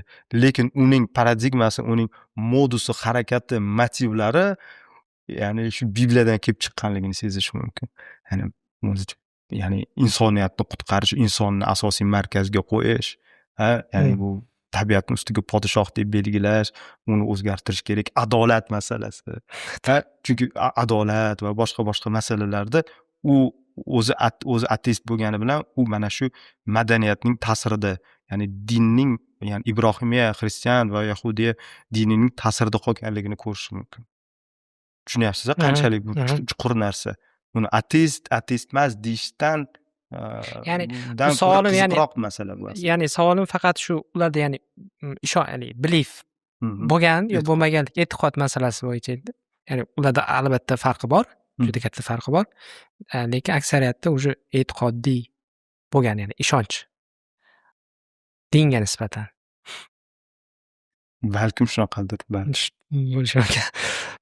Vijdon deymiz-ku, biror noto'g'ri ish qilganda ichingda bir bu narsa to'g'ri yo to'g'ri emaslik. Bunda faylasufona qarashda ichida bor narsami shu, ya'ni vijdon masalasi? Falsafaning mavzusiga kiradimi? Albatta, har qanaqa masala kirishi mumkin. Kechirasiz, seks ham masala bo'lishi mumkin, vijdon ham masala bo'lishi mumkin. Mana shu operatorimizning ishi ham falsafiy mavzuga kirishi mumkin. Hammasi faylasufning obyektiga o'rganish, xuddi mana shu choyga o'xshagan obyekt qilib shu haqida fikr yuritib va shu fikrni yuritishning ustida yana fikr yuritishi mumkin. Savolingiz nima? Vijdon haqidami? Vijdon haqida, ya'ni vijdon faqat vijdon nima deydi? Din bilan bog'liq narsami yo? Vijdon nima demoqchisiz? Vijdon. Hop. Ya'ni odam vijdoni qiynalishi uchun uni nimada noto'g'ri qilayotgan bilish kerak, to'g'rimi? Bu insonning shu jamoaviy mavjudotligining belgisi. Inson jamiyat ichida yashar ekan, o'zini boshqaning o'rniga his qila ko'ra bilishi, ya'ni o'ziga tashqaridan qarab va boshqa odamga nisbatan og'riq yetkaza bilish haqida his qila olish bu narsa. Kechirasizlar, uzr, ma'zur. Misol Freyd nuqtai nazaridan qaraydigan bo'lsak, Freydizm desak to'g'riroq bo'ladi. Super ego insonning ego, ya'ni o'zi haqida bir tushunchasi, tasavvuri, menligi bor va undan tashqari uni nazorat qilib turuvchi yana bitta men bor. Va bu men qayerdan kelib qoldi? Nima shakllantirdi? Jamiyat shakllantiradi uni. Jamiyatning nima to'g'ri yoki noto'g'rini hisoblash, belgilab beradi insonga. Ya'ni nima uchun qariyaga joy bermaysiz? Qariyaga joy bermaysiz. O'tirib ketyapsiz, vijdoningiz qiynalyapti. Bu qayerdan kelib qoldi sizga? Bu sizga, ya'ni ijtimoiy ba'zi bir ustanovkalar siz ichingizga kirgan shu narsa. Ya'ni jamiyat, odamzod, ya'ni jamiyat emas, ya'ni umumiy insoniy nuqtai nazardan deganda, ijtimoiy nuqtai nazardan noto'g'ri ish qilyapsan deb gapirib turadigan narsa o'sha super ego bo'ladi. Ya'ni aynan uning ijtimoiyligidan kelib chiqadigan holat bu. Lekin qarang, u odam kimgadir yolg'on gapirib yoki yomonlik qilinadi, unga aziyat yetkaziladi-ku, u aziyat yetkazilayotgan, zarar ko'rayotgan inson umuman bilmasligi, butun umr bilmay o'tib ketishi mumkin. Demak, bu qo'rquv emas, bilib qolsa nima bo'ladi deyish, bu vijdon emas. Uni bilmagan taqdirda ham o'ziga tashqaridan qarab turib noto'g'ri ish, haligi jamiyat nuqtai nazaridan qarab turib baholashni mana shu vijdon desa ham bo'ladi. Bu shu ta'riflariga kirsa kerak bu narsa. Super ego dedingiz-ku. Ego shunchaga tushunmadim. Ego bizga endi ko'pchilik egoni yomon, ya'ni qanday qarashga bog'liqdir. Ego yomon deb, ego o'ziga o'zi haqida yuqori baho berish deb endi qisqacha ta'rif bersa bo'ladi-yu, o'zini yuqori emas, ahamiyatini oshiradi, o'zining emotsiyasini, manfaatini o'ziga bo'lgan ta'sirotni yuqori deb bilish egodan qiladi. Misol uchun tanqid qilganda odam dili xohlamaydi, yoqmaydi bu narsa. Uning aynan shu egosiga ta'sir qildi deydi. Uning o'ziga xos mana shu nafsining bir qismida o'zi. Nafs desa ham bo'ladi, lekin nafsi buzuqlik degan ma'noda ham shu ego uchun ehtiyoji, men xohlayman, meniki, egoning gapi nima? Men xohlayman, meniki, menga tegdi, menga qarshi degan iboralar bo'ladi va bu menlikning ichida o'tiribdi. Super ego bu menligi deganda u o'zining shaxsiniki emas, jamiyatniki. Jamiyatniki. Inson shu Nitsheda ham ko'rsa bo'ladi. Mana ong bor va ong osti bor deymiz va ongsizlik davrida. Nitsheni shu Zardusht tavallasida ko'rsangiz, ong bor va ongini tepasida ham bitta ong bor deydi. Mana siz ongingiz bor, ong ostini bilmasligingiz mumkin, lekin tushlar orqali, boshqa ishoralar orqali uni o'rganishingiz mumkin. Qisman bo'lsa ham bilishingiz mumkin. Menda ong osti bor deb bilishingiz mumkin. Keyin o'tmishda qilib qo'ygan harakatlaringizdan kelib chiqib, ong ostingizni ta'sirini o'rganishingiz mumkin, mumkin. Demak, siz ong ostingiz haqida sizning xabaringiz bor. Chunki siz ongsiz, tepadan turibsiz-da, ong ostidan tepada turibsiz-ku. Shuni tepasida yana bitta ong bor. U ong sizni biladi, lekin siz uni bilmaysiz. U joyga chiqishda iloji yo'qmi? Yaxshi savol bu. Agar biz buni super ego deb oladigan bo'lsak, ijtimoiy belgilab beradigan ong deb biladigan bo'lsak, bilish mumkin. Sotsiologiya, ijtimoiy fanlar orqali, jamiyatni o'rganish orqali buni bilish mumkin. Lekin bu siz shaxsiy o'zingizniki emas, u umuman jamiyatning ustida regulator bo'lib turib, bir alohida bir mavjudot bo'lib turganidan bilish mumkin, o'rganish mumkin. Tushunyapsizmi? Lekin Nitshe albatta super ego iborasini ishlatmaydi va u faqatgina buni nazarda tutmaydi. U ham murakkabroq narsani nazarda tutadi. Bunga kirishga vaqtingiz yo'q. Bitta savol, men falsafani o'qigan odam bilan o'qimagan odamni farqi nimada? Falsafani o'qigan deganda nimani aynan falsafani o'qigan? Falsafa hozir deylik, mayli Suqrotni o'qigan, umuman ta'limotini, falsafa ta'limotini o'qigan inson. Qarang. Ma'lum bir falsafiy ta'limotni o'qigan inson, Ma'lumdir. Misol uchun Gegelning ta'limotini o'qigan. Yo'q, Gegel demaylik. Gegel bo'lsa Suqrot mayli. Suqrotning ta'limotini o'qish. Suqrot kitob yozmagan-ku. Aqlamiz buni. Yo'q, umumiy falsafa kitobi yo'q-da. Yo'qmi? Yo'q, u falsafa deb yozish kitob, agar siz biron bir kitobda falsafa deb yozgan bo'lsa, bu falsafiy ta'limotlarning tarixi bo'lib chiqadi. U yoki bu ta'limotlarni qisqa, xuddi ensiklopediyada qisqa maqolalar bilan bergan, o'rtasidagi bog'liqligi, o'rtasidagi ziddiyati, ularning shu antologiyasi, ya'ni borliqni qanaqa tushunishdan kelib chiqqanligi, tarixiy o'rni haqida ma'lumot bo'ladi. Siz shuni nazarda tutyapsizmi? Tarixi deylik, u hamma tarixi kelib chiqishi hozir men kitobda chiqqan, men faqat tarixida, to'g'rimi? Yo'q. Faqat tarix emas, lekin ko'p darsliklarni ochsangiz, universitet darsligini ochsangiz, tarixi bo'lib chiqadi. To'g'ri, shundan boshlanadi. To'g'ri, bu falsafa o'rganmoqchi bo'lgan inson shundan boshlasa yaxshi, lekin bu o'ta yetarli narsa emas.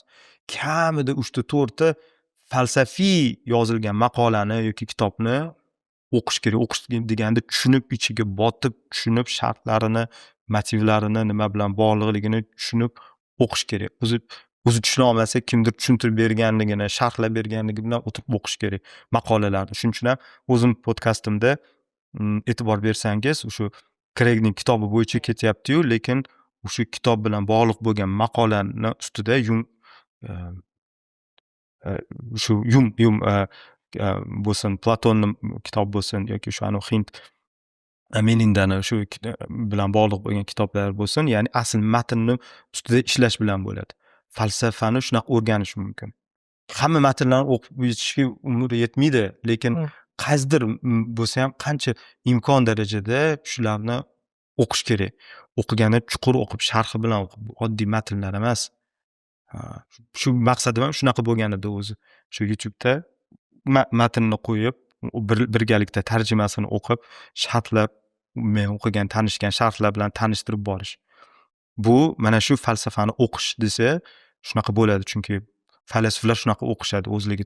Faylasuf umuman falsafani o'qimasdan faylasuf bo'lib qolgan odamlar ham bor, yo'q emas. Suqrot o'qimagan hech narsani, deyarli o'qimagan. Lekin siz savolingiz nima haqida? Savolingiz Ya'ni savolim faylasuf deb Qaytadan. tan olish uchun tan olishni demaylik. yo'q, savolingiz boshqa edi.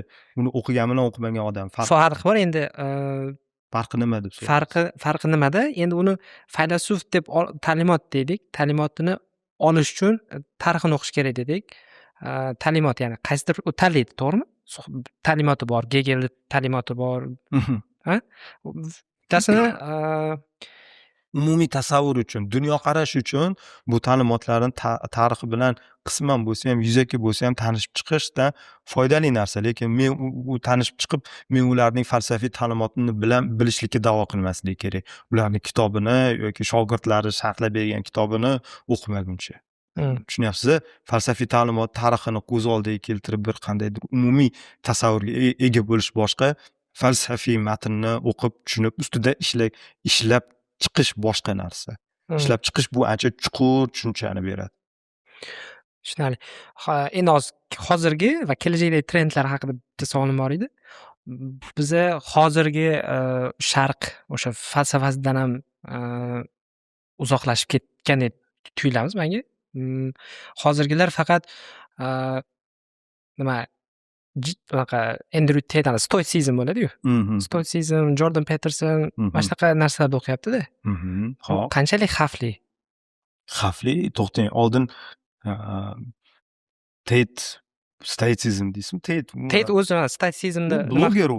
bloger, lekin stoitsizmni o'zida targ'ib qiladi-yu. Qarang, Disiplin qilish bo'ldi, kerak. tushundim. Sizga siz umumiy pop kultura madaniyatiga shu kirib qolgan falsafiy ta'limotlar haqida gap ketyapti. O'z vaqtida bo'lgan hinduizm, buddizm falsafasini shunaqa bir ommaviy versiyasi g'arbda juda bir mashhur bo'lgan,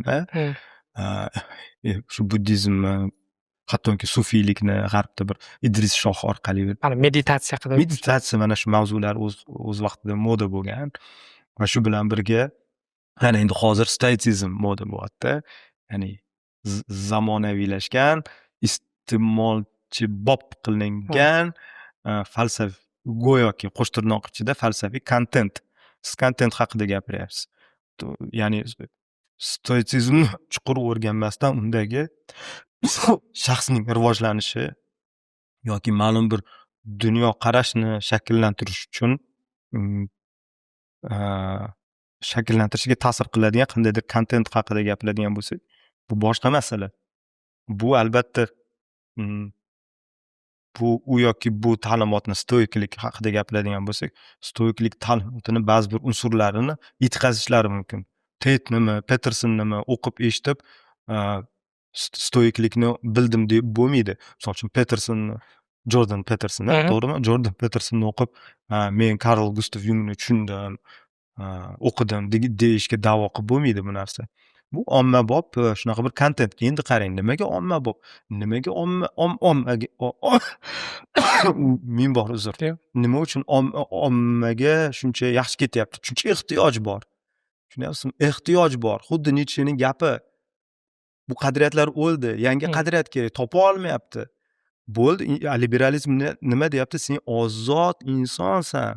Xohlagan bir g'oyang, ta'limoting uchun agar boshqa insonlarning erkinligiga tajovuz bo'lmasa, shu yo'ldan ketaver. Nima qilasan boshqacha qandaydir qadriyatlarni o'ylab top. Mayli, o'zi qandaydir qadriyatni o'zing uchun belgilab ol. Bozor ochiq-ku, tanla deydi. Va bu bozor va liberal inson uni oldida tanlovlar turibdi, uning ehtiyoji bor. U nimani istayapti? U baxtli bo'lishni xohlayapti. U o'zi bilan o'zi uyg'unlikka erishmoqchi. Oilasi bilan, yaqinlari bilan munosabatlarda uyg'unlikka erishmoqchi. Jamiyat bilan uyg'unlikka erishmoqchi. Lekin o'zi shunaqa deb anglamaydi, lekin unda ehtiyoj bor. Va bu ehtiyojga yechimni buddizm yoki transsendental meditatsiya ta'limoti yoki mana endi yangicha stoitsizm, mana shunaqa kontentlar bu ehtiyojini qoplashga keldi. Ya'ni bu biznesga aylanib qoldi. Tushunyapsiz? Ya'ni buni ehtiyoj bo'lgandan keyin va ehtiyoj xohishga aylangandan keyin buni iqtisodiy talabga aylantirib olish qiyin emas, chunki bu pul bilan ta'minlangan xohish. Tushunyapsizmi? Pul bilan ta'minlangan xohish bu talab deyiladi. Bu biznesga aylandi. Agar siz ko'tarayotgan mavzuga aloqador javob berayotgan bo'lsam, shu meni javobim. Lekin siz sharqiy falsafadan uzoqlashdik deganingizda, o'sha trenddan uzoqlashdik deyotgan bo'lsangiz, unchalik uzoqlashmadik. Hali ham shu dharmik, hali buddizm, hinduizm bilan bog'liq bo'lgan, ya'ni ommaga moslashtirilgan, iste'molbop qilingan kontentda hali ham iste'molchilari bor. Bu ma'noda uzoqlashilgan. Lekin bu asl buddizmmi, asl hinduizmmi, asl stoiklikmi, asl Karl Gustav Jungning ta'limotimi, bu boshqa masala. Uni aslini tushunish uchun haqiqatan unga chuqur kirib uni o'qish kerak. Ko'pincha omma uchun berilgan kontent aynan o'sha narsa bo'lavermaydi. Mana Ego dushmaning degan kitob bor, mana. Tarjima qilingan Ryan Holidayning. U ham stoiklikning ta'limotidan bir qismini insonni o'zini komillikka erishtirish, o'zi ustida ishlash bilan bog'liq bo'lgan qismini omma uchun soddalashtirib, moslashtirib bergan Ryan Holiday va To'siq senga imkoniyatmi, shunaqa bir boshqa nomdagi kitoblar ham bor. U qiladi, u tushunadi aslida. Men o'qiganimda shunaqa tasavvur bo'lgan, u stoitsizmni tushunadi. Lekin omma uchun stoitsizmning qaymog'ini, kerakli joyini olib beradi va aytadi, men maqsadim shu deydi. Foyda uchun, ya'ni praktik amaliy foyda uchun u yoki bu falsafiy ta'limotdan shu qaymog'ini, kerakli joyini cherry picking deydi-ku, shu kerakli joylardan olib iste'mol qilish mumkin. Nima uchun mumkin emas deyshadi. Xo'p, bu ham bir shunday yondashuv. Bunga to'g'ri qabul qilish kerak. Mana misol uchun sufiylikdan ham shunaqa olishgan-ku, o'sha Idris Shoh orqali. Gurjiyevlar misol uchun, Gurjiyev ta'limoti ham bir katta mavzu. Ular ham sufiylikdan cherry picking qilib, o'zligidan kerakli joyini olib, boshqa joyini chetga surishadi. E'tiqodiy, boshqa falsafiy, boshqa joyini chetga surishadi. Ya'ni bu shunaqa bir vaziyat. Qiziq, shunaqa bir shu hozir sufizm bilan o'zi sufizm bilan shu stoitsizm qandaydir ayni narsa emasdir, uslubida farq bor. Uslubida yaqinlik bormi? Juda katta farq bor. U o'xshaydi, shunaqaga o'xshaydiki, sufiylik haqiqatan inson o'zining barkamolligi ustida ishlash, bu shunaqa bir tasavvufiy yo'l. Men bu bir ta'limot tarafdori yoki izdoshi emasman, lekin bir o'ziga xos bir shunaqa bir yo'nalish. Stoitsizmning ham o'ziga xos bir yo'nalish. Uning ta'limoti Geraklitdan keladi. Suqrotdan oldingi faylasufdan keladi. U shu Geraklitni tushunsangiz, stoitsizmni tushunish juda ham oson. Uni keyin Suqrotning shogirdlari va boshqa faylasuflar rivojlantirgan. Balkim haqiqatan bu endi Rene Guénonning primordial an'ana mavzusiga kiryapman. Balkim shularning ham aslida ildizi birdir. Primordial an'ana tarafdorlari, shunaqa bir falsafiy yo'nalish bor. Rene Guénon va boshqa ismlari esimdan chiqib qoldi. Ular ning ta'limotiga ko'ra barcha dunyodagi ta'limotlar, u buddaviylik, hinduviylik yoki yahudiylik yoki islom bo'lmasin, ularning ildizlari baribir bir deydi, shunaqa uyg'unlikda deydi. Lekin bu o'ta bahsli qarash. Men bu qarashni to'g'ri deb bilmayman. Lekin bo'lishi mumkin bo'lgan narsa shuki, endi tasavvuf tarafdorlari bu masalada menga qo'shilmasliklari mumkin. Tasavvuf, mana islom tasavvufdan kelib chiqdi, lekin shu tasavvuf kelib chiqayotganda islomiy bo'lmagan boshqa ta'limotlarning ta'siridan bu tasavvuf bo'lib shakllandi va bu ta'limotlarning ildizi bilan stoitsizmning ildizi bir bo'lishi mumkin. Tushuntira oldimmi? Tushunmadim, lekin hozir bu falsafaga o'xshaydi. Falsafa va tasavvuf boshqa narsa. Bular bir-biriga qarshi bo'lgan joylari ham bor, bir-biri bilan juda uyg'unlashib, birlashib ketgan joyi ham bor. Endi xuddiki nimaga o'xshaydi? Mana islom falsafasi bor, falsafa bor. Uni islom falsafaning tarafdorlari birinchi galda musulmonlar. Ikkinchi galda arab tilida gapiruvchi xristianlar va arab tilida yozuvchi yahudiylar. Lekin baribir frontmen oldinda turadi musulmon falsafalari, lekin ildizi Aristotelga. Ular islomiy tarbiya olishdi, islomiy ta'lim olishdi, Qur'on yodlashdi, hadis, boshqa islomiy amal qilib yurishadi. Lekin tafakkur masalasida ular Aristotelga boradi. To'g'rimi? Platon Aristotelga boradi. Tushunyapsiz-a? Shu. Tasavvufda ham bo'lishi mumkin, lekin Arastu alomatlar nima Arastuga borib taqaladi deyapsiz-ku. Tasavvufni tasavvufda esa Arastu emas, ha. boshqa bir manbaga borishi mumkin. Mana tasavvuf ham islom muhitidan shakllanib keldi va birinchi sufiylar va keyingi falsafiy tasavvuf namoyandalari o'rtasida juda katta farq bor. Lekin falsafiy tasavvuf, chuqur mistik tasavvuf haqida gapiradigan bo'lsak, unga ta'sir u ildizini nafaqat islomdan, balkim boshqa manbadan ham olayotgan bo'lishlari mumkin. Olishyapti deb ham o'ylayman. Va bu manba stoiklik manbasi bilan bir bo'lishi mumkin. Va bu manba Geraklit emas. U ketdi bu yoq Bobil, qadimiy Misr, qadimiy shu joylar, ya'ni Akkad va boshqa Shumer xalqlariga, ta'limotlariga taalluqli va undan avvalgi, ya'ni insonning endi paydo bo'lib shakllanib kelayotganda tabiat bilan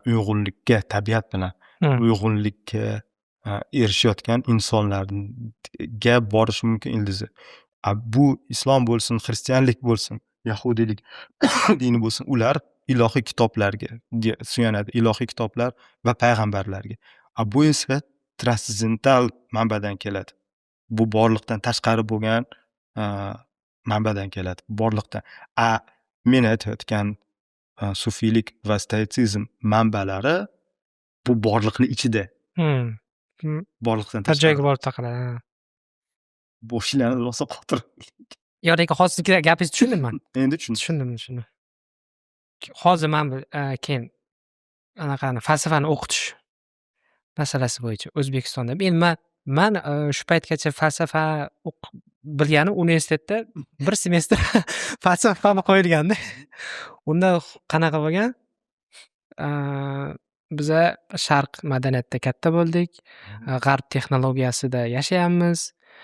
O'sha sovet tizimida o'qigan, o'shani nima deydi? Doirasida bo'lgan insonlar falsafani o'qityapti-da. Ular o'qitayotgan narsa men boshqalik, shunaqa falsafa savol berish, nima bo'lsa, ya'ni oldingda nima bo'lsa, o'shanga savol nazari bilan yuzlanish.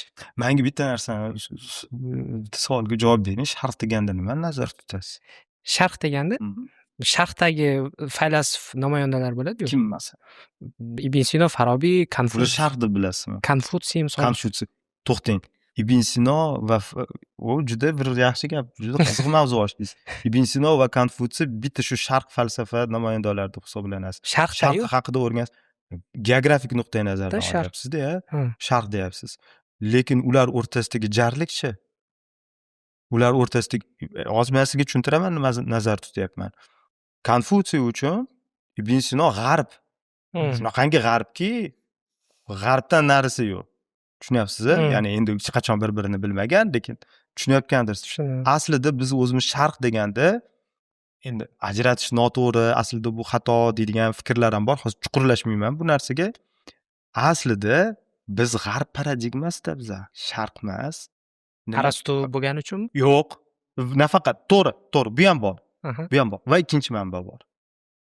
O'zingiz aytdingiz. Ikkinchi manba din. Mana xristian dini, ya'ni yahudiy, Bani Isroil dini, islom dini bu g'arb tafakkuri va unga yana to'g'ri, yana bu diniy tafakkurdan tashqari ilmiy boshqa sivilizatsion tafakkuri qaraydigan bo'lsak, qadimiy Yunon va boshqa kiradi va bu aslida g'arb. Ya'ni g'arb, sharq esa g'arbik ta'limotlar butkul boshqa ontologiya, borliqni butkul boshqacha tushunadi u odam. Siz musulmon o'laroq, ya'ni xristian qandaydir bir Amerikadagi bitta pastorga yoki Janubiy Afrika yoki Nigeriyadagi Anglikan cherkovini monaxiga siz ancha yaqinroqsiz. Yaponiyadagi hali Konfutsiymi, Lamaizmmi, Buddizmmi boshqalariga nisbatan. Radikal farq bor. Farqlardan bittasini aytaman. To'g'ri, vaqtimiz oz qoldi. xohlasanglar kesib bo'lib Yo'q, o'sanglar. biz o'zimizcha foydali bo'ladi gapiraverib. Men shoshmayapman, lekin to'g'ri vaqt cheklangan, tushunaman. Farqi, fundamental farq bor. Insonga bo'lgan munosabat. Sharqiy falsafa deydigan bo'lsak, hinduviylik va buddaviylik va boshqa konfutsianlik, boshqa daosizmi, ular o'rtasida nihoyatda katta farqlar bor. Bunga chuqurlashmaymiz. Lekin g'arb ta'limotiga, xoh falsafiy, xoh diniy ta'limotida inson markazda turadi. Inson Xudoning elchisi. Tushunarli? Hamma narsa inson uchun. Bu dunyo inson uchun. Sharqqa bu unchalik xos narsa emas. Inson bir borliqning, bir tabiatning bitta elementi xolos. Hozir shu joyga bitta narsa kelib qoldi-da. Siz tushundingiz-a? Tushundim. Hozir deydi, g'arb falsafasi bo'yicha qachon sen fikrlashni boshlasang, inson bo'lasan. Ya'ni tafakkur. Sharqda bo'lsa, fikrlashni to'xtatgan payting shunaqa deb qarasak bo'ladimi? Ya'ni unchalik fikrlab unchalik jo'n emas, to'g'ri. Bu chunki men fikrlashni to'xtat degan masalasini o'sha Konfutsiyda o'qib, qaysidir sharqda bor ekanda. Bor narsa transendental meditatsiya ta'limotida, ya'ni ommaga chiqarilgan kontentda ham ko'rish mumkin. Ya'ni transendental meditatsiya o'zligingdan fundamental bosqichiga, ildiziga qaytishing kerak. Bunda menlik yo'qoladi. Tushunasizmi? Menlik butkul yo'qoladi. Mana shu inson holating eng mukammal holat deydi. Menlik yo'qolganda bu hinduizmda ham, buddizmda har xil ko'rsatiladi. Ya'ni bu borliqdan, qayta tug'ilishdan, qayta yaralishdan sen chiqib ketasan, haqiqiy baxtga erishasan. Haqiqiy maqsad shu bo'lish kerak degan ta'limotlar bor. Bu fikrlashdan to'xtashga o'xshaydi, lekin unchalik jo'n emas, ancha murakkab. Mana bu solishtirish uchun mana fizikaviy tabiatni bilamiz, narsalarni bilamiz. Chuqurroq qarasak molekulalarni ko'radi. Ya'ni chuqurroq qarasa atomni qarasa o'ta mayda zarralar olami, nihoyatda boshqacha olam. U olam nimadan iborat desa, bo'shliq bo'ladi. Demak, undoq qarasak, hamma narsa bo'shliqdan iborat ekan. Tushunyapsizmi? Bu fizikaviy bir bosqich tubga tushsak, transendental meditatsiya ham bu ta'limotlarda ham shunaqangi eng fundamental chuqur pastga tushib, sen o'zingni aslida yo'qligingni anglashing kerak. Yo'qligingni anglasang, iztirob bo'lmaydi deydi. Lekin mutlaqo aks fikrni bildiradigan sharq faylasuflari ta'limotlari ham to'lib yotibdi Xitoyning o'zida, misol uchun. Qadimda bo'lgan. Bu xuddi hozirgi g'arbdagi materialistlarga o'xshab fikr yuritadigan sharq mutafakkirlar Hindistonda ham bo'lgan, lakayatalar deydi, va Xitoyda ham bo'lgan shu narsa. Ya'ni biz bormiz, mana shu moddiy narsa, ushlab ko'radigan narsa, hech qanaqangi fundamental tub narsa yo'q degan. Eng qizig'i, men aytdim-ku, radikal farq bor dedim-ku. Eng qizig'i u yoki bu ta'limotlarda xuddi shuni egizak Hasan Husanini sharqda ham, g'arbda ham topish mumkin. Eng qizig'i joyi shu. Agar meni YouTube podkastimda ham shu narsani, etika masalasida ham ko'rsatganman shu narsani. Ana tarjima qilgan kitobingiz bor-ku, Fundamentals of Ethics degan. O'shani nazarda u Gregning o'sha kitob asnosida qilingan YouTube kontent haqida aytyapman. Falsafa o'ta qisqa kirish matnida. Bitta so'z bilan aytganda, falsafa dinni dushmani emas-a? Yo'q, dushman emas. Falsafiy u yoki bu falsafiy ta'limot dushmani ham bo'lishi mumkin, do'sti ham bo'lishi mumkin, mutlaqo befarq ham bo'lishi mumkin. Shuning uchun uni ham do'sti, falsafa dinning do'sti, falsafa dinning dushmani deb bo'lmaydi. Gap ta'limotlarda, falsafa yo'nalishdagi ta'limotlarda gap. Dushmani ham bo'lishi mumkin, do'sti ham bo'lishi mumkin, befarq ham bo'lishi mumkin. Hozir bitta savol kelib qoldi. Misol uchun aytadi-yu, falsafani chala-chulpa o'rganib olsang, ateist bo'lasan. Kirib chuqur o'rgansang, dinda o'ta yuksakka erishasan deydi-yu. O'sha chala-chulpa ham o'rganmasdan ateist bo'lib qolish ham mumkin. Chala o'rgandim deb o'zini bilim illyuziyasi bor-da, o'zini bitta misol uchun ateist kitobini o'qib oladi-da, bo'ldi Xudoga qolgan deb ketaveradi, tushunmasdan. Ya'ni o'sha chuqur o'rgansang, dinda yuksakka erishasan degan joyida. Chuqurroq, ya'ni falsafaga, ya'ni falsafiy fikrlashni boshlasa, bu o'zining qilgan qarorini to'g'ri deb bilishi mumkin, lekin boshqalarning nima uchun diniy e'tiqodga moyil bo'lganligi, diniy e'tiqodda turganligini ham tushuna boshlaydi. Va uning nazarida, ya'ni dushmanga aylanmaydi bu odamlar. Shunaqa deb o'ylayman. Haqiqiy ateistlar, chin ateizmni to'g'ri ya'ni chuqur o'rgangan, o'zini qaror qabul qilgan odamlar dinga unchalik dushmanlik qilmaydi ular. Tushunishadi sababini, nimaga bunday bo'lganligini. Dinga dushmanlik qiluvchi ateistlar aslida u chala ateistlar deb bilaman bu narsani. Tushunyaptimi? Tushunarli. Ular ko'proq agnostikka aylanadi. Ateist agnostikka aylanadi agar chuqurroq qaraydigan bo'lsa. Agnostik balkim men adashayotgandirman deydi. Balkim Meni qarashim anaqa. buni bilish mumkin emas bo'lgan narsa deydi. Bu uni faqat qabul qilish yoki qabul qilmaslik mumkin bo'lgan masala deb talqin qiladi. Xo'p, bo'lmasa, shu bilan tugatsak bo'ladi. Jamshid aka, sizga yana bizga 3-marta bo'lsa ham kelganingizga kattaman rahmat. Vaqtingizni ayamasdan. Bundan keyingi ijodiy ishlaringizda, ilmiy ishlaringizda omad tilaymiz. Yana kutib qolamiz. Yana 4-marta ham kutamiz. Rahmat. Xudo xohlasa. Sog' bo'ling.